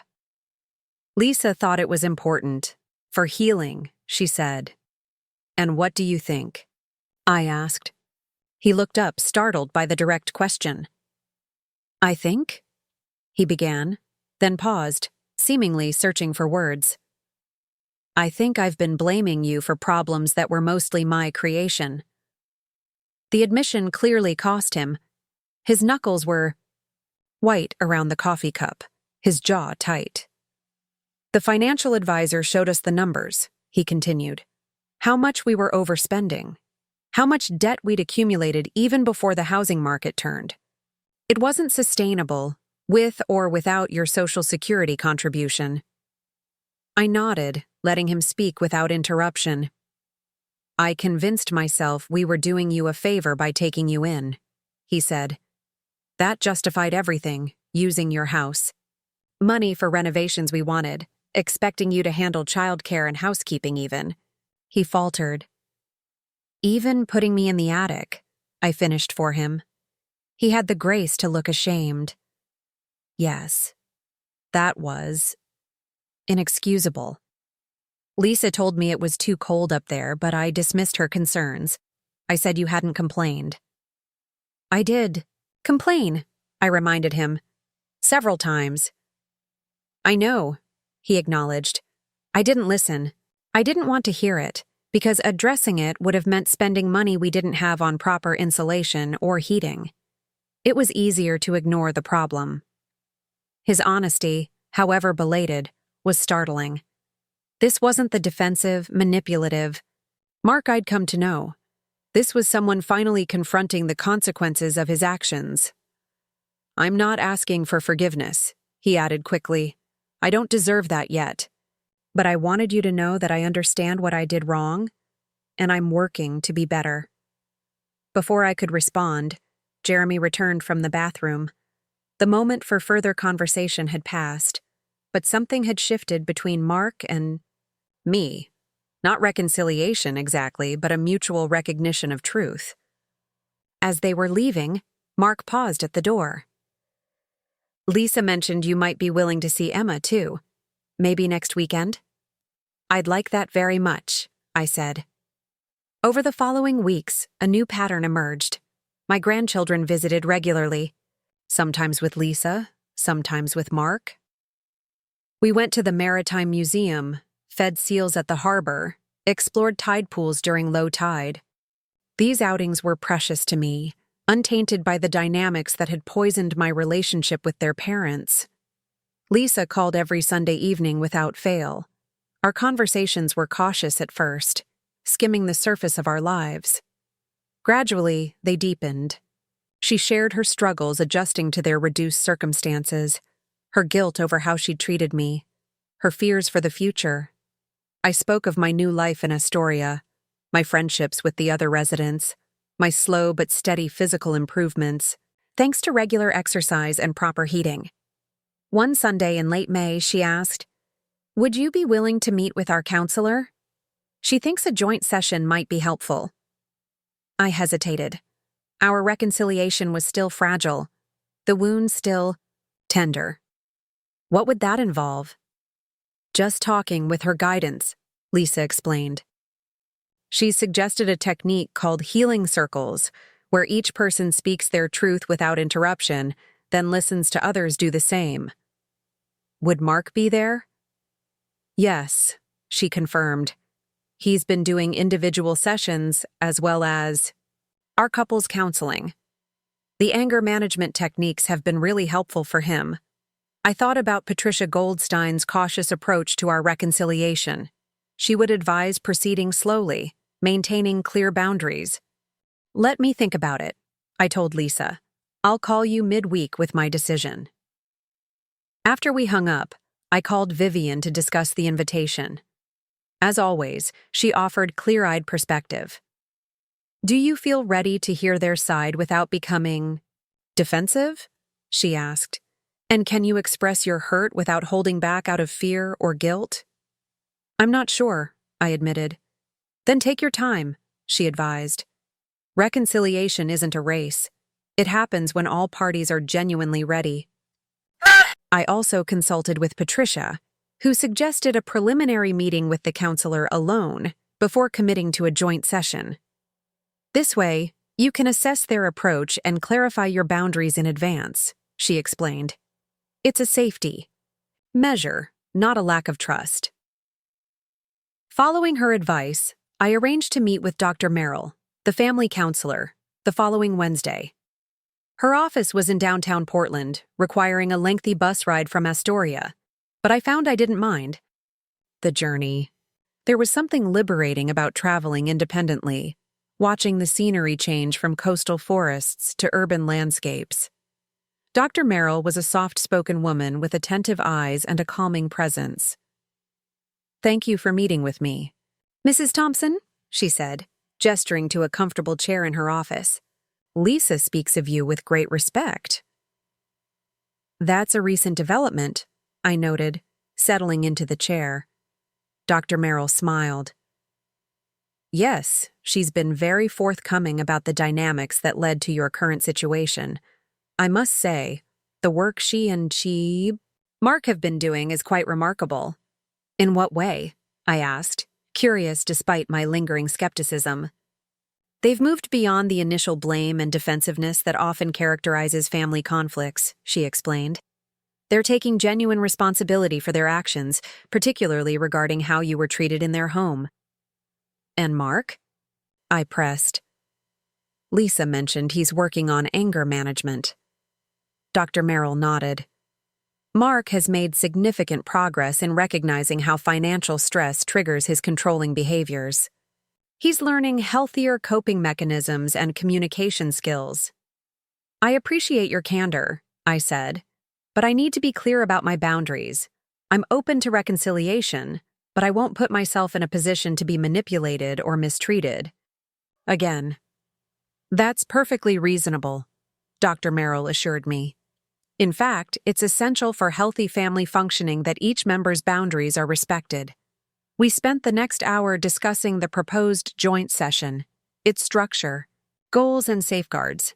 By the time I left her office, I felt cautiously optimistic about the process. On the bus ride back to Astoria, I watched the sunset paint the sky in shades of pink and gold. The beauty of it reminded me of something I'd almost forgotten, that life, even in its most difficult moments, still held the capacity for renewal, for unexpected grace. I called Lisa that evening. "I'll do the joint session," I told her. "I met with Dr. Merrill today, and we've worked out a structure I'm comfortable with." "Really?" The hope in her voice was palpable. "That means so much, Mom. Thank you for being willing to try." "I'm not making any promises," I cautioned. "This is just a step, not a destination." "I understand," she said, "one step at a time." After we hung up, I sat in my recliner, watching the lights of fishing boats move across the darkened river. The anger that had sustained me during those first weeks after leaving the attic had gradually transformed into something more nuanced, a determination to build a life that honored my worth, with or without my daughter's family in it. The miracle was that they seemed genuinely committed to earning their place in that life, not through manipulation or guilt, but through the hard work of facing their failings and striving to become better. As spring melded into summer, my small plot in the rooftop garden began to flourish. The heirloom tomato plants stretched toward the sun. Fragrant basil and thyme filled the air with their earthy scents. Marigolds blazed orange and yellow against the green. Eleanor commented on how quickly my garden had established itself. "Some plants just need the right conditions to thrive," she observed. I thought about how apt that metaphor was for my own life. Transplanted from a toxic environment to one that nourished my growth, I too was flourishing. The joint counseling session with Lisa, Mark, and Dr. Merrill was scheduled for the second Saturday in June. As the day approached, I found myself surprisingly calm. Whatever happened in that session, I knew one essential truth. My worth was no longer dependent on their validation. I had built a life that reflected my own values, my own choices. The coldness of that attic had nearly broken me. But in freezing out their access to my financial support, I had created the conditions for genuine change, not just in them, but in myself. I had learned that true love, whether between parent and child or between any two people, must be founded on mutual respect. And that was a lesson worth every painful step of the journey. The morning of the joint counseling session arrived with unexpected sunshine after a week of coastal fog. I dressed carefully in a pale blue blouse Vivian had helped me select, paired with comfortable slacks and low-heeled shoes. I pinned my mother's pearl brooch to my collar, a small talisman of strength passed down through generations of women who had faced their own trials. "You look lovely," Vivian observed as she drove me to the bus station. "Dignified." "That's what I'm aiming for," I admitted. "I don't want to appear fragile or wounded." Vivian squeezed my hand. "You are the furthest thing from fragile, Edith Thompson. Don't forget that." The bus ride to Portland gave me time to gather my thoughts. I had prepared what Dr. Merrill called I statements, clear expressions of my experience without accusation or blame. I felt abandoned when I was moved to the unheated attic. I felt devalued when my financial contribution was expected but my comfort was ignored. I felt betrayed when I discovered my son-in-law intercepting my Social Security checks. The counselor had advised me to be honest, but not punitive. The goal wasn't to inflict guilt, but to create understanding that could lead to healing. Still, I worried about maintaining my composure, especially if Mark became defensive or dismissive as he had so often in the past. Lisa was waiting outside Dr. Merrill's office building when my taxi arrived from the bus station. She looked different. Her usually perfect hair pulled back in a simple ponytail, her face free of makeup, her clothing casual rather than the carefully curated outfits she typically wore. "Hi, Mom," she said, stepping forward hesitantly. "Thank you for coming." "I said I would," I replied, keeping my tone neutral. "Mark's already inside," she explained, holding the door for me. He wanted to speak with Dr. Merrill privately first. I raised an eyebrow. Is everything all right? Yes, she assured me. He's just nervous. He wants to make sure he expresses himself correctly. That was new. The Mark I knew had never worried about expressing himself correctly. He simply said whatever he thought, regardless of how it might impact others. Dr. Merrill's waiting room was warm and inviting, with comfortable chairs and soft lighting. A small fountain burbled peacefully in one corner. Lisa and I sat in silence, the ticking of a wall clock marking the minutes. Jeremy's science project won first place, Lisa offered eventually. The one he showed you about sustainable energy. That's wonderful, I said, genuine pride warming my voice. He worked so hard on it. He said you helped him refine his presentation when he visited last month. I nodded. Just a few suggestions about organization. He did all the real work. Before Lisa could respond, the inner office door opened. Mark emerged, followed by Dr. Merrill. His eyes were slightly reddened, his shoulders uncharacteristically hunched. He had been crying, I realized with surprise. Mrs. Thompson, Lisa, Dr. Merrill greeted us warmly. Thank you both for coming. Please come in. Her office was arranged with 4 chairs in a small circle. No desk or barriers separated us, just the open space of honest conversation. I chose a chair that allowed me to see the door, a small comfort in an emotionally uncertain situation. Before we begin, Dr. Merrill said once we were all seated, I want to establish some ground rules. Each person will have uninterrupted time to speak their truth. No defending, no explaining, just listening. We'll start with Edith, then Lisa, then Mark. After everyone has spoken, we'll open the floor for response and dialogue. Does that sound acceptable to everyone? We all nodded our agreement. Edith, Dr. Merrill turned to me. Whenever you're ready. I took a deep breath, centering myself in the moment. When I moved into Lisa and Mark's home after my accident, I was vulnerable, physically, emotionally, and financially. I had lost my independence, my home, and much of my identity. I trusted my daughter and son-in-law to provide me with safety and dignity in my later years. I paused, gathering my thoughts. Instead, I became a convenience. My financial contribution was welcomed, my labor in the home was expected, but my needs were increasingly ignored. When my arthritis made it difficult for me to keep up with household chores, I was gradually relegated to the periphery of family life. And when I became viewed as more burden than asset, I was moved to an unheated attic in winter. Lisa's eyes filled with tears, but she remained silent as promised. The cold in that attic went beyond physical discomfort, I continued. It was symbolic of how I had been frozen out of my own family. No one came to check on me. No one noticed when I stopped coming down for meals because the stairs hurt my hip too much. No one seemed to care that I spent Christmas Day alone while the family celebrated below. Mark stared at the floor, his jaw tight. When I overheard discussions about accessing my annuity, I realized I had become nothing more than a financial resource to be exploited. That realization broke something in me, but it also freed me. I understood that I had to save myself because no one else would. I met Lisa's eyes directly. I didn't leave to punish you. I left to survive. I didn't restrict your access to my finances out of revenge. I did it to protect myself from further exploitation. I turned to Mark.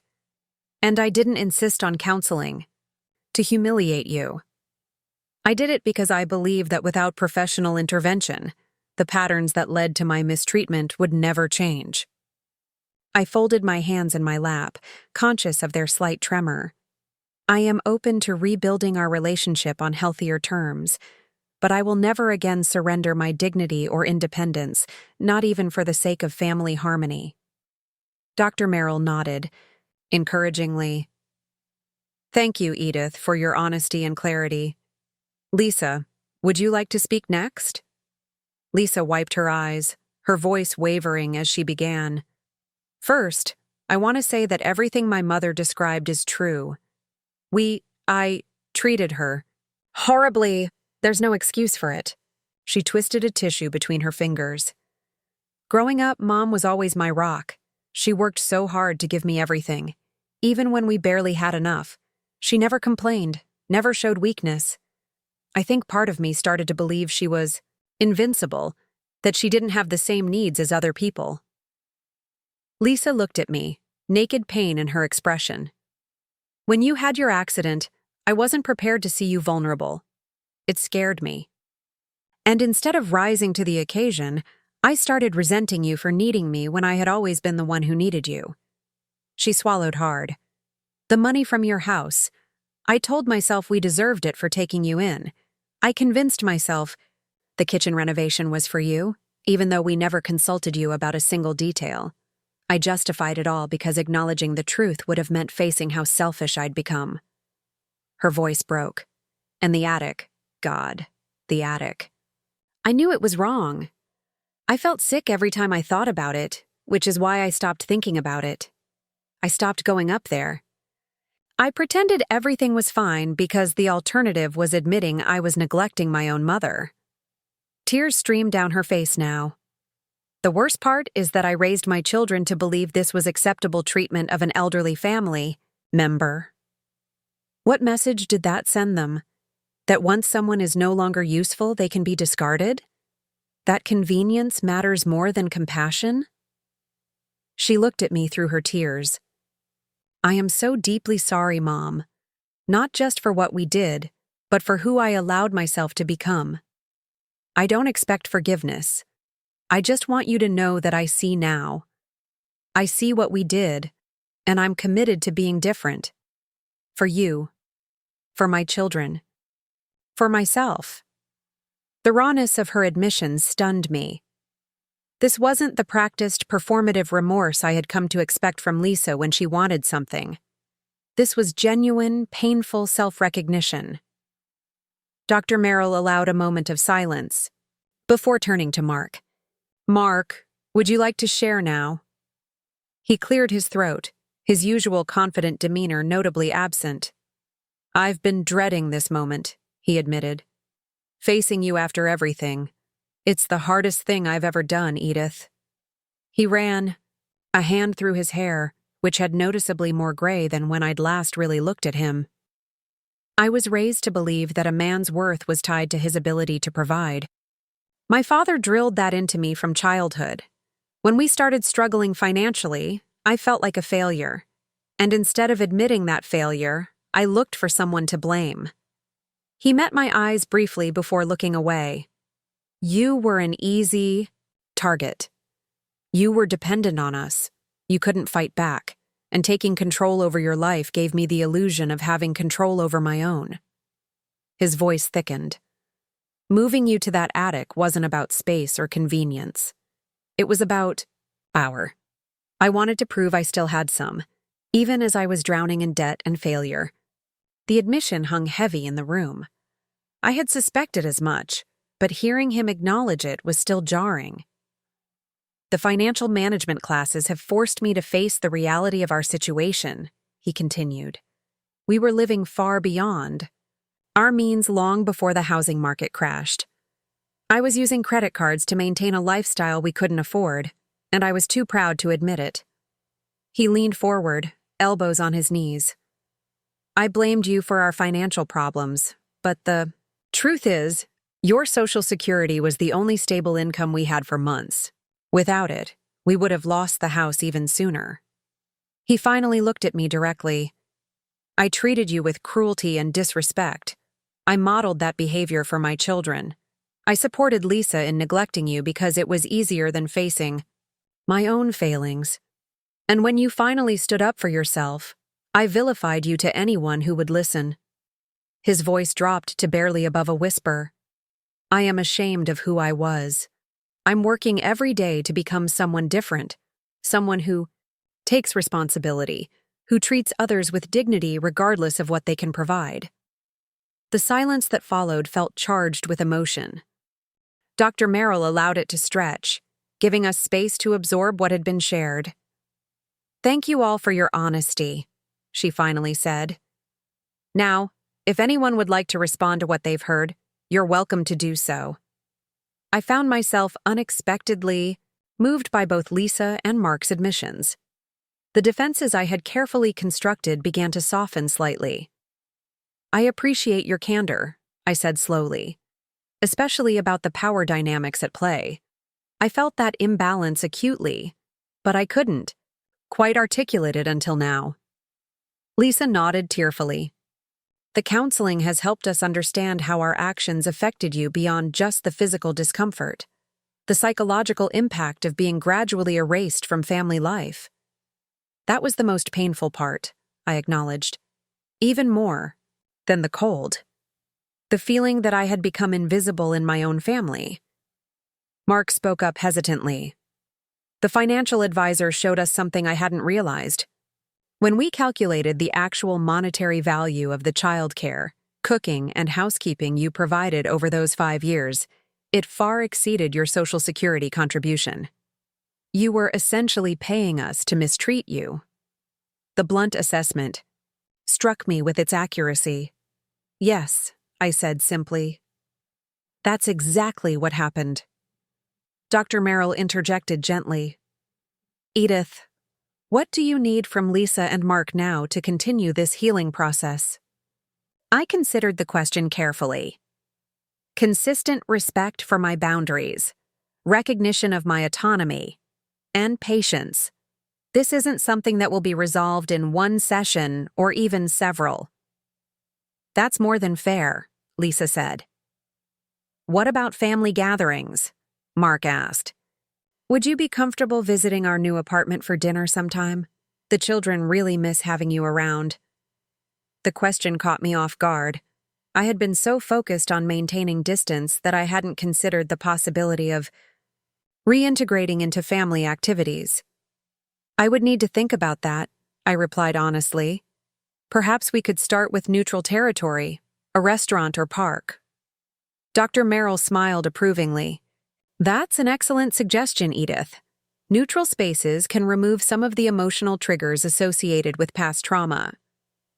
We continued talking for another hour, exploring potential paths forward, acknowledging likely challenges, and setting modest goals for our next interactions.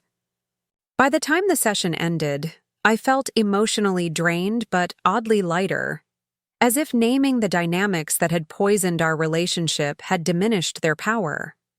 In the lobby, Lisa hesitated before asking, "Would you like to get lunch before your bus back to Astoria? Just the two of us?" I considered declining. It had been an emotionally exhausting morning, and part of me wanted nothing more than the solitude of the bus ride to process everything. But another part, the part that still remembered Lisa as the little girl who had once been the center of my world, urged me to accept this small olive branch. "Yes," I decided. "That would be nice." We found a quiet cafe a few blocks from Dr. Merrill's office. Over soup and sandwiches, our conversation flowed more naturally than it had in years. We avoided the heaviest topics, instead sharing stories about my new life in Astoria and her adjustment to their apartment. "I've started teaching piano again," she mentioned. "Just a few students from Emma's school. It helps with expenses, but more importantly, it reminds me of who I was before I became so focused on maintaining appearances." I had almost forgotten that Lisa had studied piano seriously in college before dropping out when she became pregnant with Jeremy. "That's wonderful," I said. "You were always so talented." She smiled, a glimpse of her younger self shining through. "I've been thinking about going back to school, actually, to finish my music education degree." "Really?" I couldn't hide my surprise. Lisa had always dismissed the idea of returning to college, claiming it was too late, too expensive, too impractical. "The financial management classes made me realize I need a sustainable career, not just part-time work," she explained. and the counseling helped me see how much of myself I've surrendered to others' expectations over the years. Pride swelled in my chest. Not the possessive kind that had once made me see Lisa's achievements as reflections of my worth, but a genuine appreciation for her growth. "You would be an excellent music teacher," I told her. "You have the patience and the passion for it." Her eyes brightened. "That means a lot coming from you." As we parted at the bus station, Lisa hugged me, a tentative embrace that I found myself returning without the stiffness that had characterized our recent interactions. "I'll call Sunday, as usual," she promised. "I look forward to it," I replied, and meant it. On the bus ride back to Astoria, I gazed out at the landscape, the forested hills gradually giving way to glimpses of the Columbia River. The day had not gone as I'd expected. I had prepared myself for defensiveness, for surface-level apologies, and subtle attempts to win back access to my finances. Instead, I had witnessed what appeared to be genuine remorse and the beginnings of meaningful change. Still, caution tempered my optimism. One positive session did not erase years of mistreatment. Words, however heartfelt, needed to be backed by consistent actions over time. Patricia Goldstein's voice echoed in my mind. Trust is rebuilt in small increments, not grand gestures. When I returned to my apartment, I found a bouquet of sunset-hued dahlias outside my door with a note from Vivian. "Whatever happened today, remember you are whole and worthy, just as you are." The simple kindness brought tears to my eyes. Into you. The month since leaving Lisa's attic, I had discovered friendship in its purest form. Not obligation disguised as affection, but genuine care without expectation of return. I arranged the dahlias in a vase by the window and called Vivian to thank her. "How did it go?" she asked immediately. "Better than I expected," I admitted. "There seems to be real change happening, especially in Lisa." "That's encouraging," Vivian said. But I'm still cautious," I replied. 5 years of mistreatment doesn't disappear with one good conversation." "Wise woman," Vivian approved. "Keep those boundaries firm while you test the waters." The following week brought another development. Jeremy called to ask if he could stay with me for a weekend.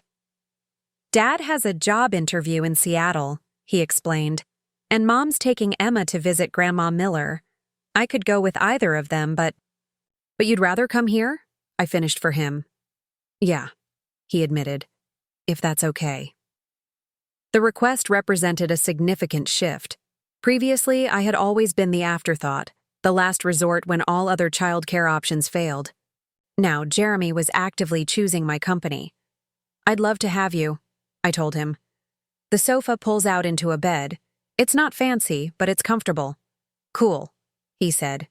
"I can show you how my coding project turned out. And maybe we could check out that maritime museum you mentioned?" Planning activities with my grandson, hearing the enthusiasm in his voice. These simple pleasures had once seemed lost to me forever. Now they were being restored, not as obligations, but as choices freely made on both sides. The weekend with Jeremy exceeded all expectations. We visited the Maritime Museum, where he surprised me with his knowledge of navigation instruments. We explored the Sunday market, sampling local honey and artisanal bread. In the evenings, we played board games Vivian had lent us, laughing over my competitive streak at Scrabble. On Saturday night, as we sat on my small balcony watching stars emerge above the river, Jeremy asked a question that caught me off guard. "Grandma, do you think people can really change? Like, fundamentally change who they are?" I considered his question carefully. "I think people can change their behaviors and attitudes," I said. "With enough awareness, effort, and usually some outside help. But it's not easy, and it doesn't happen overnight." He nodded, seeming to digest this.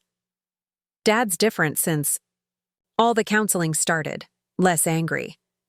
He actually listens when I talk now, instead of just waiting for his turn to speak." "That's a significant change," I acknowledged. Yeah, Jeremy agreed. And Mom, too. She cries more, which is weird. But she also laughs more. Real laughs, not the fake ones she used to do when her friends came over. His perception impressed me. Children notice far more than adults often give them credit for.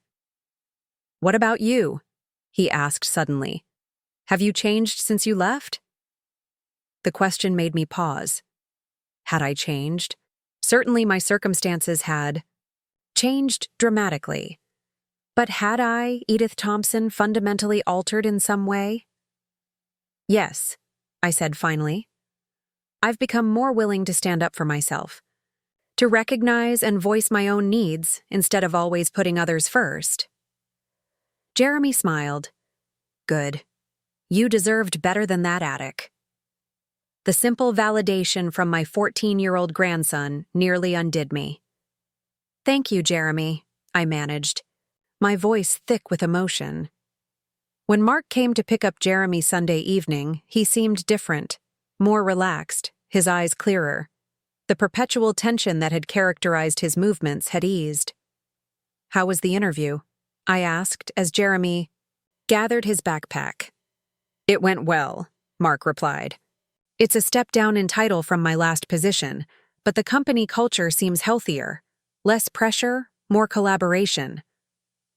That sounds positive, I observed. He nodded. The financial classes helped me realize I was chasing the wrong things. Status, appearances, stuff we couldn't afford and didn't need. This job pays less, but it's stable, and it would allow me to be home more consistently. The kids would appreciate that, I said. I hope so, he agreed. I've missed a lot of their lives chasing promotions and bonuses. As they were leaving, Mark turned back. Lisa mentioned you two talked about her returning to school. Yes, I confirmed, wary of his reaction. In the past, he had discouraged Lisa's educational aspirations, citing the expense and impracticality. I think it's a great idea, he said, surprising me. She lights up when she talks about teaching music. I haven't seen that version of her in years. After they left, I sat in my recliner, processing the interaction. Mark's support for Lisa's educational goals represented yet another shift in the family dynamics. The controlling husband who had once micromanaged household finances while driving the family into debt was evolving into someone capable of supporting his wife's autonomy. These changes, while encouraging, didn't erase my memory of shivering in that attic, listening to the family's laughter below while my fingers grew numb with cold. Forgiveness, I was learning, wasn't a single moment of dramatic absolution. It was a process, unfolding gradually as trust was rebuilt through consistent actions. The following Thursday, I received an unexpected call from Patricia Goldstein. Edith, she greeted me. How are you? I'm well, I replied. The joint counseling session went better than anticipated. I'm glad to hear it, she said. I'm calling because there's been a development regarding your financial arrangements. My stomach tightened. What kind of development? A positive one, she assured me. The financial management company overseeing Lisa and Mark's debt consolidation has reported significant progress. They've adhered to their payment plan for 3 consecutive months and completed all required financial literacy workshops. That's good news, I said cautiously. It is, Patricia agreed. Additionally, their counselor has provided a formal assessment indicating substantial progress in addressing the behavioral patterns that led to your mistreatment. I've noticed changes myself, I acknowledged. Given these positive developments, Patricia continued, I wanted to discuss potentially modifying some of the restrictions on your financial support, specifically regarding your grandchildren's educational trust. We spent the next half hour discussing options. Currently, funds for the children's activities were released only after extensive documentation and verification, a process designed to prevent Lisa and Mark from accessing the money for other purposes. Patricia suggested relaxing these requirements slightly, allowing for more timely disbursements while maintaining adequate oversight. It would be a small step, she emphasized. A recognition of progress, not a complete restoration of trust. I think that's reasonable, I decided after careful consideration. The restrictions shouldn't punish the children or make their activities more difficult to access. After finalizing the details, Patricia asked, "How are you feeling about all of this, Edith? The reconciliation process? The changes you're observing?" I sighed, collecting my thoughts. Cautiously hopeful. There appears to be genuine change happening, especially in Lisa. But I still find myself waiting for the other shoe to drop, for old patterns to reassert themselves. That's entirely normal, Patricia assured me. Trust, once broken, doesn't mend easily or quickly. You're allowed to proceed at your own pace, to maintain whatever boundaries you need to feel secure. Her validation was comforting. In the past, I might have rushed to forgive, to smooth over conflicts, to sacrifice my own well-being for the sake of family harmony. Now I understood that true reconciliation required honesty, accountability, and time. That weekend, I invited Vivian and Eleanor to dinner in my apartment. I prepared a simple meal of roasted chicken, vegetables from the community garden, and a lemon tart from the bakery down the street. As we ate, I shared the recent developments with Lisa and Mark. "It sounds promising," Eleanor observed, "but I hope you're not feeling pressured to forgive and forget too quickly." "I'm not," I assured her. "I'm proceeding cautiously, with Patricia's guidance." "Good," Vivian said firmly. "Because what they did was abuse, Edie. Let's not mince words. They isolated you, neglected your basic needs, and attempted to exploit you financially." Her bluntness was jarring but necessary. In the gradual warming of relations with Lisa and Mark, I had begun to soften the edges of my memories, to minimize the severity of what I had endured. "You're right," I acknowledged.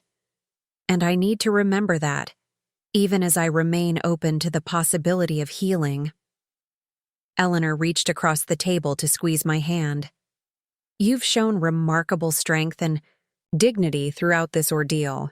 Whatever you decide about your relationship with your daughter and son-in-law, know that you have a community here who values you exactly as you are." As my friends departed that evening, I stood on my small balcony, watching the river's current carry a fallen branch toward the sea. There was wisdom in that current, I thought. The steady, unhurried movement of nature finding its own path forward, neither rushing nor resisting the journey. In the months since I had left that cold attic, I had been on a journey of my own.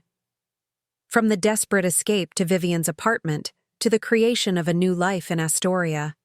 From the raw anger of betrayal to the cautious consideration of reconciliation. From the passive acceptance of mistreatment to the firm establishment of boundaries. The woman who had shivered alone in that attic, forgotten by her family, would have found it impossible to imagine the life I now led. A life of warmth, purpose, and genuine connection. A life where my dignity was no longer negotiable, and my worth no longer tied to what I could provide for others. Whatever happened with Lisa and Mark, whether our reconciliation blossomed into something truly healthy or eventually faltered, had reclaimed myself. And that, I realized as I watched the river flow, was the most meaningful victory of all. Summer bloomed along the Oregon coast, painting my rooftop garden with vibrant colors. The tomato plants now stood tall and laden with fruit, the herbs fragrant in the morning sun. I had added marigolds for their cheerful orange blooms and practical pest-repelling qualities, beauty with purpose, just as I was learning to cultivate in my own life. 6 months had passed since I fled the cold attic. 6 months of rebuilding, of rediscovering myself, of cautious steps toward reconciliation with my family. Progress had been slow but steady, marked by small victories and occasional setbacks. Lisa followed through on her plan to return to school. She enrolled in evening classes at Portland Community College, working toward completing the music education degree she had abandoned decades ago. Watching her reclaim this long-deferred dream stirred a complex mixture of emotions in me, pride in her determination, sadness for the years wasted, hope for her future. My advisor says I could finish within 2 years if I take summer courses. She told me during one of our weekly phone calls. It's intimidating being the oldest student in most classes, but also liberating. I don't care about fitting in or impressing anyone. I'm just there to learn. That clarity comes with age, I observed, one of its few benefits. Along with wisdom, Lisa added, something I'm still working on. Mark had surprised everyone by embracing the financial management program with unexpected zeal. The man who had once hidden credit card statements and dismissed budgeting as penny pinching now tracked every expense, researched cost-saving measures, and openly discussed financial decisions with the family. He's become almost obsessive about it, Lisa confided during one of our lunches. But honestly, it's such a relief. For years, I lived in constant anxiety, never knowing how bad things really were, always dreading the mail. Transparency creates safety, I said, remembering something Dr. Merrill had emphasized during our joint sessions, especially around money. My relationship with my grandchildren had flourished, unfettered by the dynamics that complicated my interactions with their parents. Jeremy visited regularly, sometimes staying for a weekend, sometimes just for an afternoon. We had developed routines: Saturday morning pancakes, afternoon walks along the Riverwalk, evenings playing board games or watching old movies on my small television. Emma, my 12-year-old granddaughter, initially more hesitant than her brother, gradually warmed to these visits as well. She had her father's analytical mind, but her mother's artistic sensibility, a combination that expressed itself in the intricate sketches she would bring to show me. "Grandma, look at this one," she said during a July visit, unfolding a detailed drawing of the Astoria Bridge spanning the Columbia River. I did it from the viewpoint at the Maritime Museum. "It's beautiful," I said, genuinely impressed by her attention to detail. "You've captured the light perfectly." She beamed. "Mom says I should consider architecture, combining art and math and practical stuff." "That sounds like a perfect fit for your talents," I agreed. These moments with my grandchildren were precious, beyond measure, unmarred by the resentment and manipulation that had poisoned my relationship with their parents.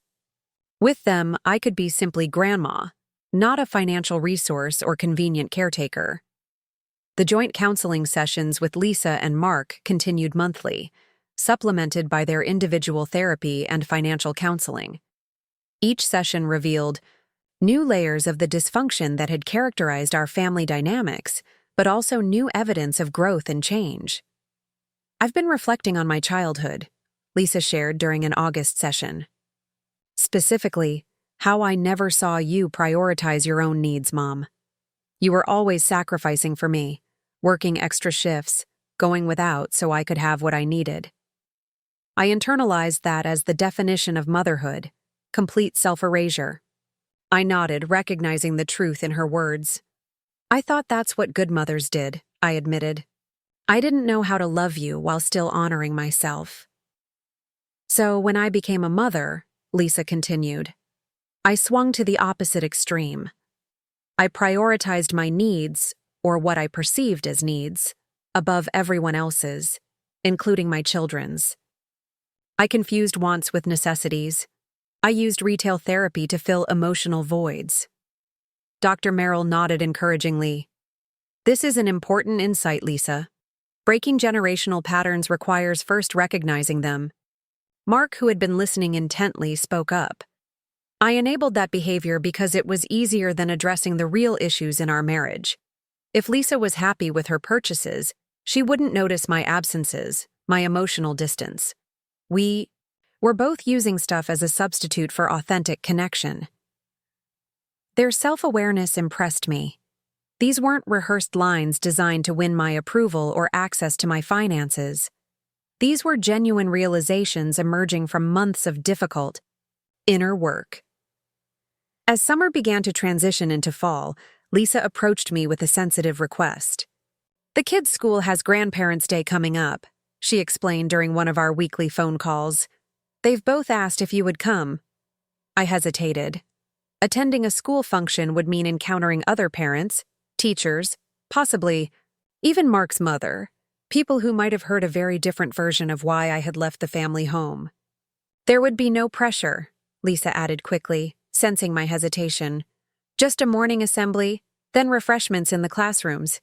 The kids would love to introduce you to their friends and teachers."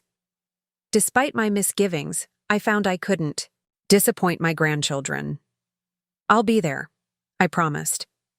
The day of the event, Vivian drove me to Portland, offering moral support and a quick escape if needed. "Just text me if things get uncomfortable," she insisted. "I'll be at that coffee shop around the corner, ready to swoop in like an avenging angel." I smiled at her protective fierceness. "I'm sure it will be fine," I said with more confidence than I felt. The school auditorium was crowded with elderly couples and single grandparents, all beaming with pride as their grandchildren performed songs and recited poems celebrating the special bond between generations. I sat between Lisa and Mark, acutely aware of curious glances from people who clearly recognized me as the mother-in-law who had supposedly abandoned the family. During the reception afterward, Emma proudly introduced me to her art teacher, while Jeremy eagerly showed me his science project displayed in the hallway. Their genuine delight in sharing their school lives with me eased my discomfort. As we were preparing to leave, Mark's mother approached, a carefully coiffed woman in her 70s, whose pinched expression suggested perpetual disapproval. "Edith," she said coldly, "what a surprise to see you here." "Hello, Patricia," I replied, maintaining a composed smile.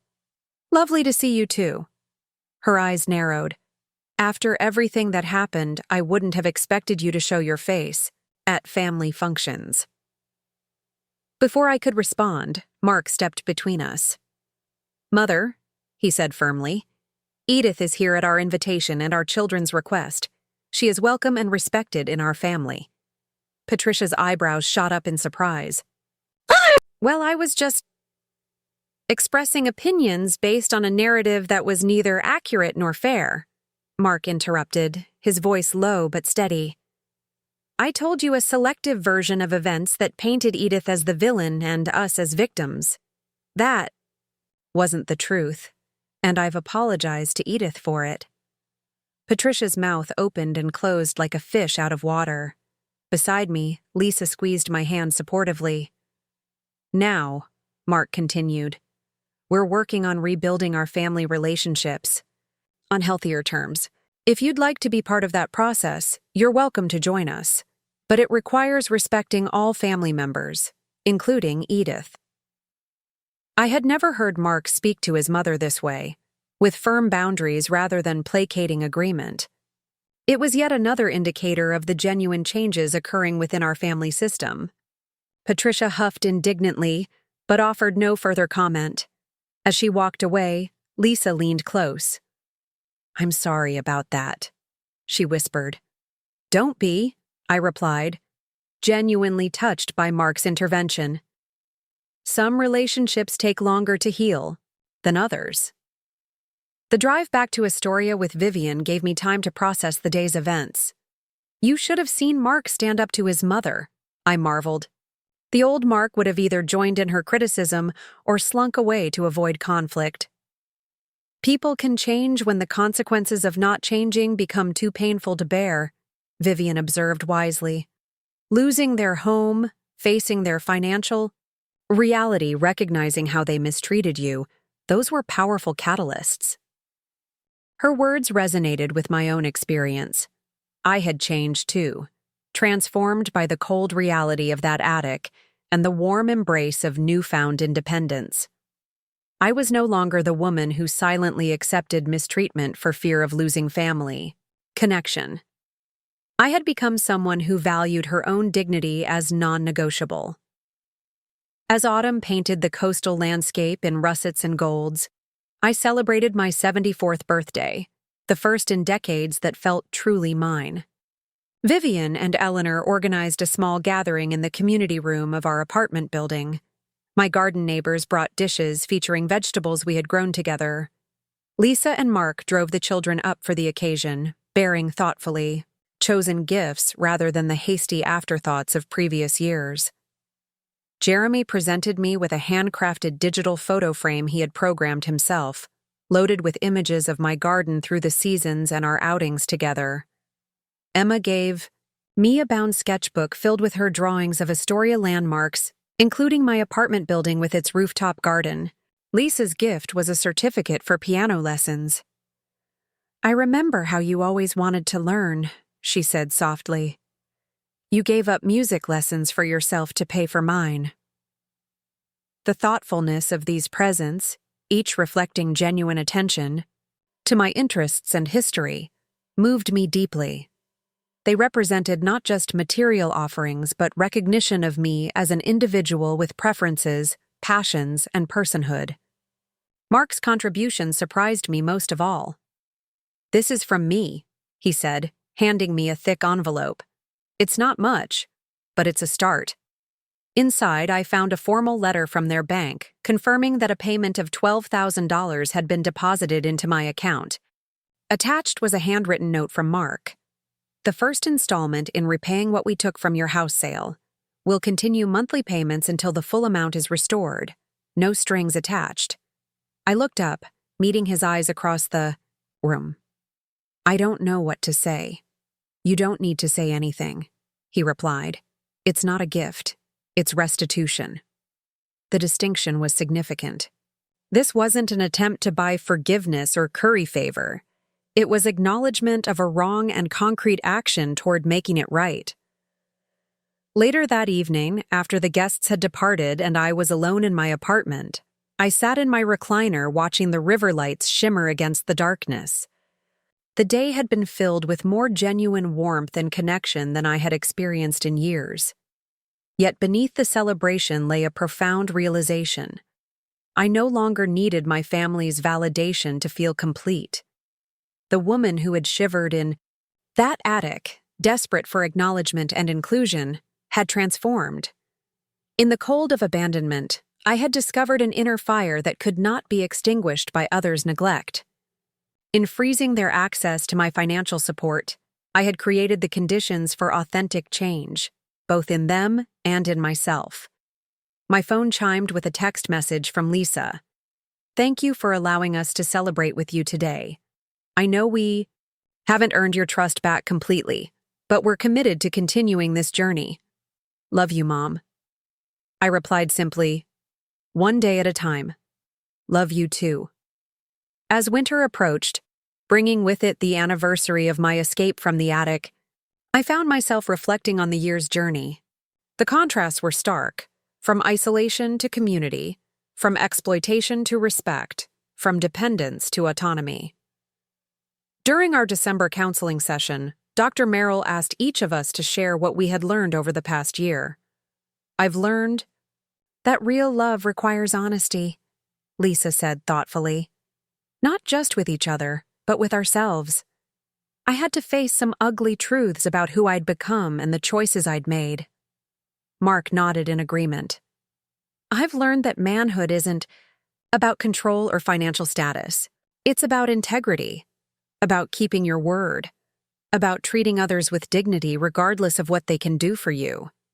When my turn came, I thought carefully before speaking. "I've learned that it's never too late to start over. At 73, I thought my life was essentially finished.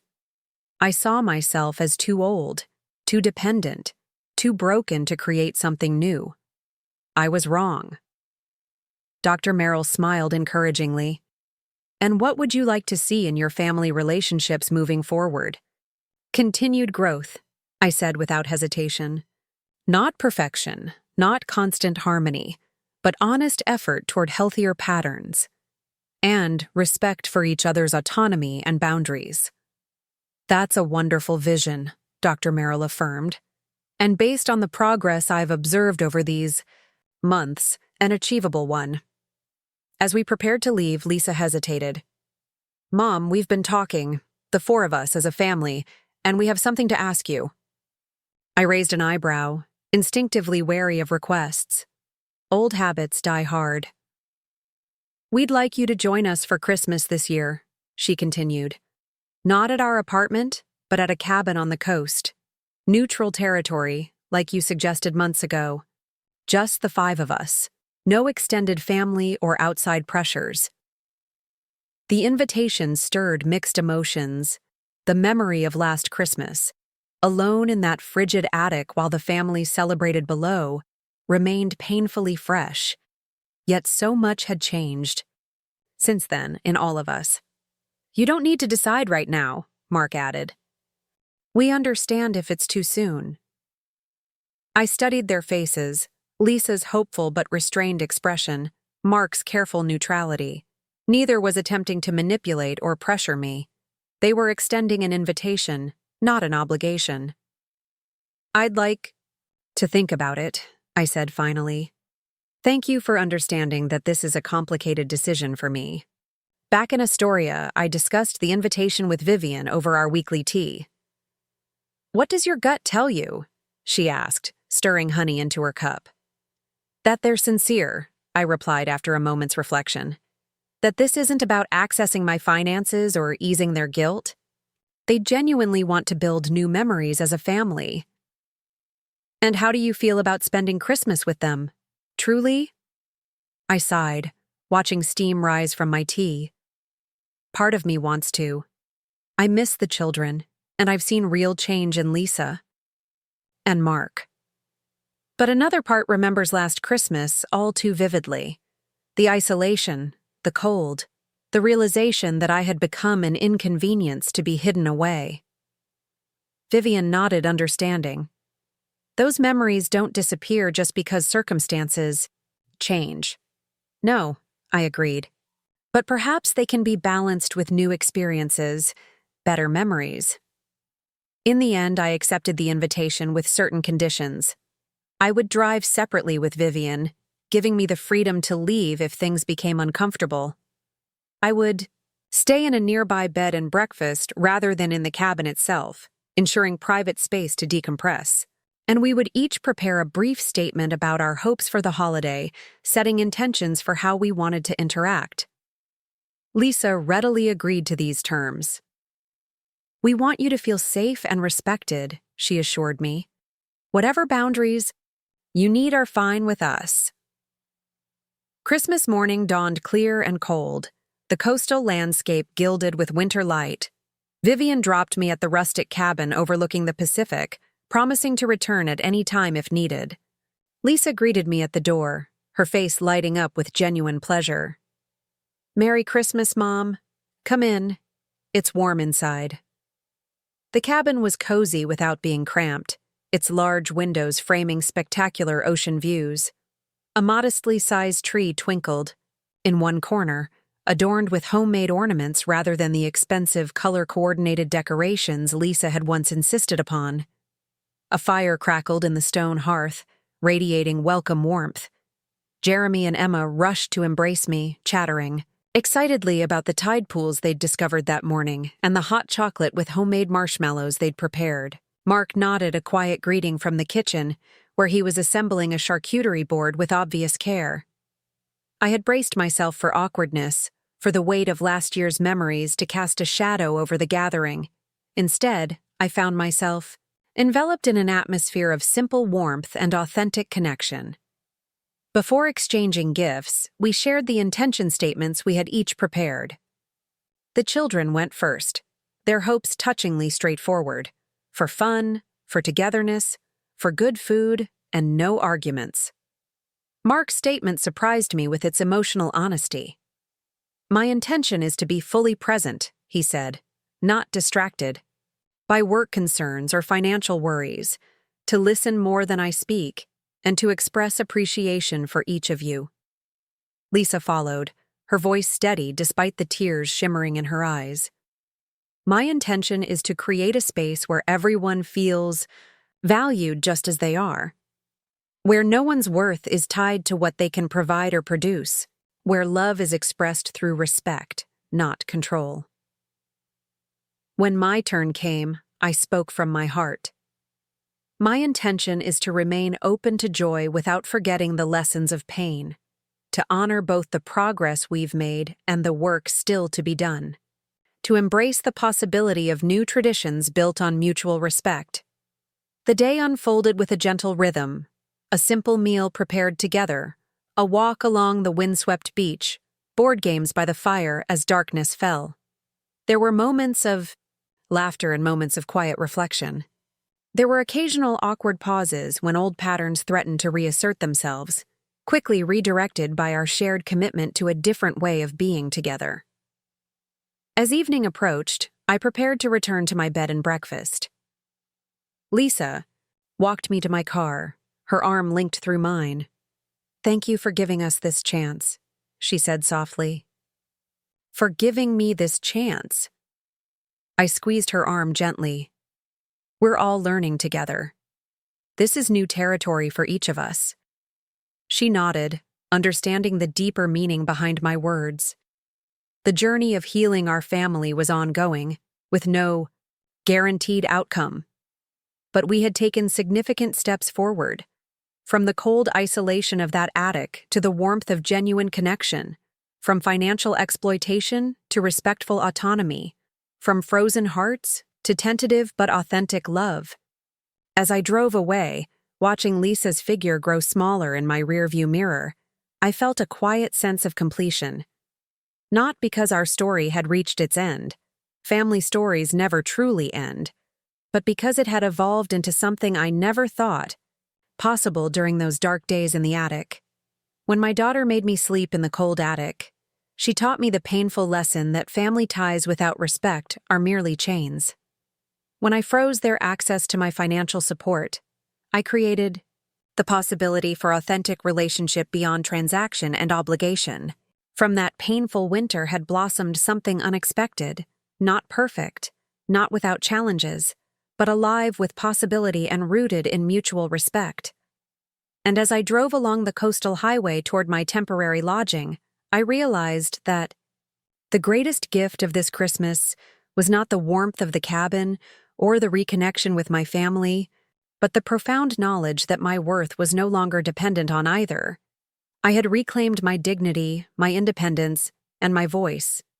And in doing so, I had offered my family the opportunity to know me, truly know me, perhaps for the first time. Up next, you've got 2 more standout stories right on your screen. If this one hit the mark, you won't want to pass these up. Just click and check them out.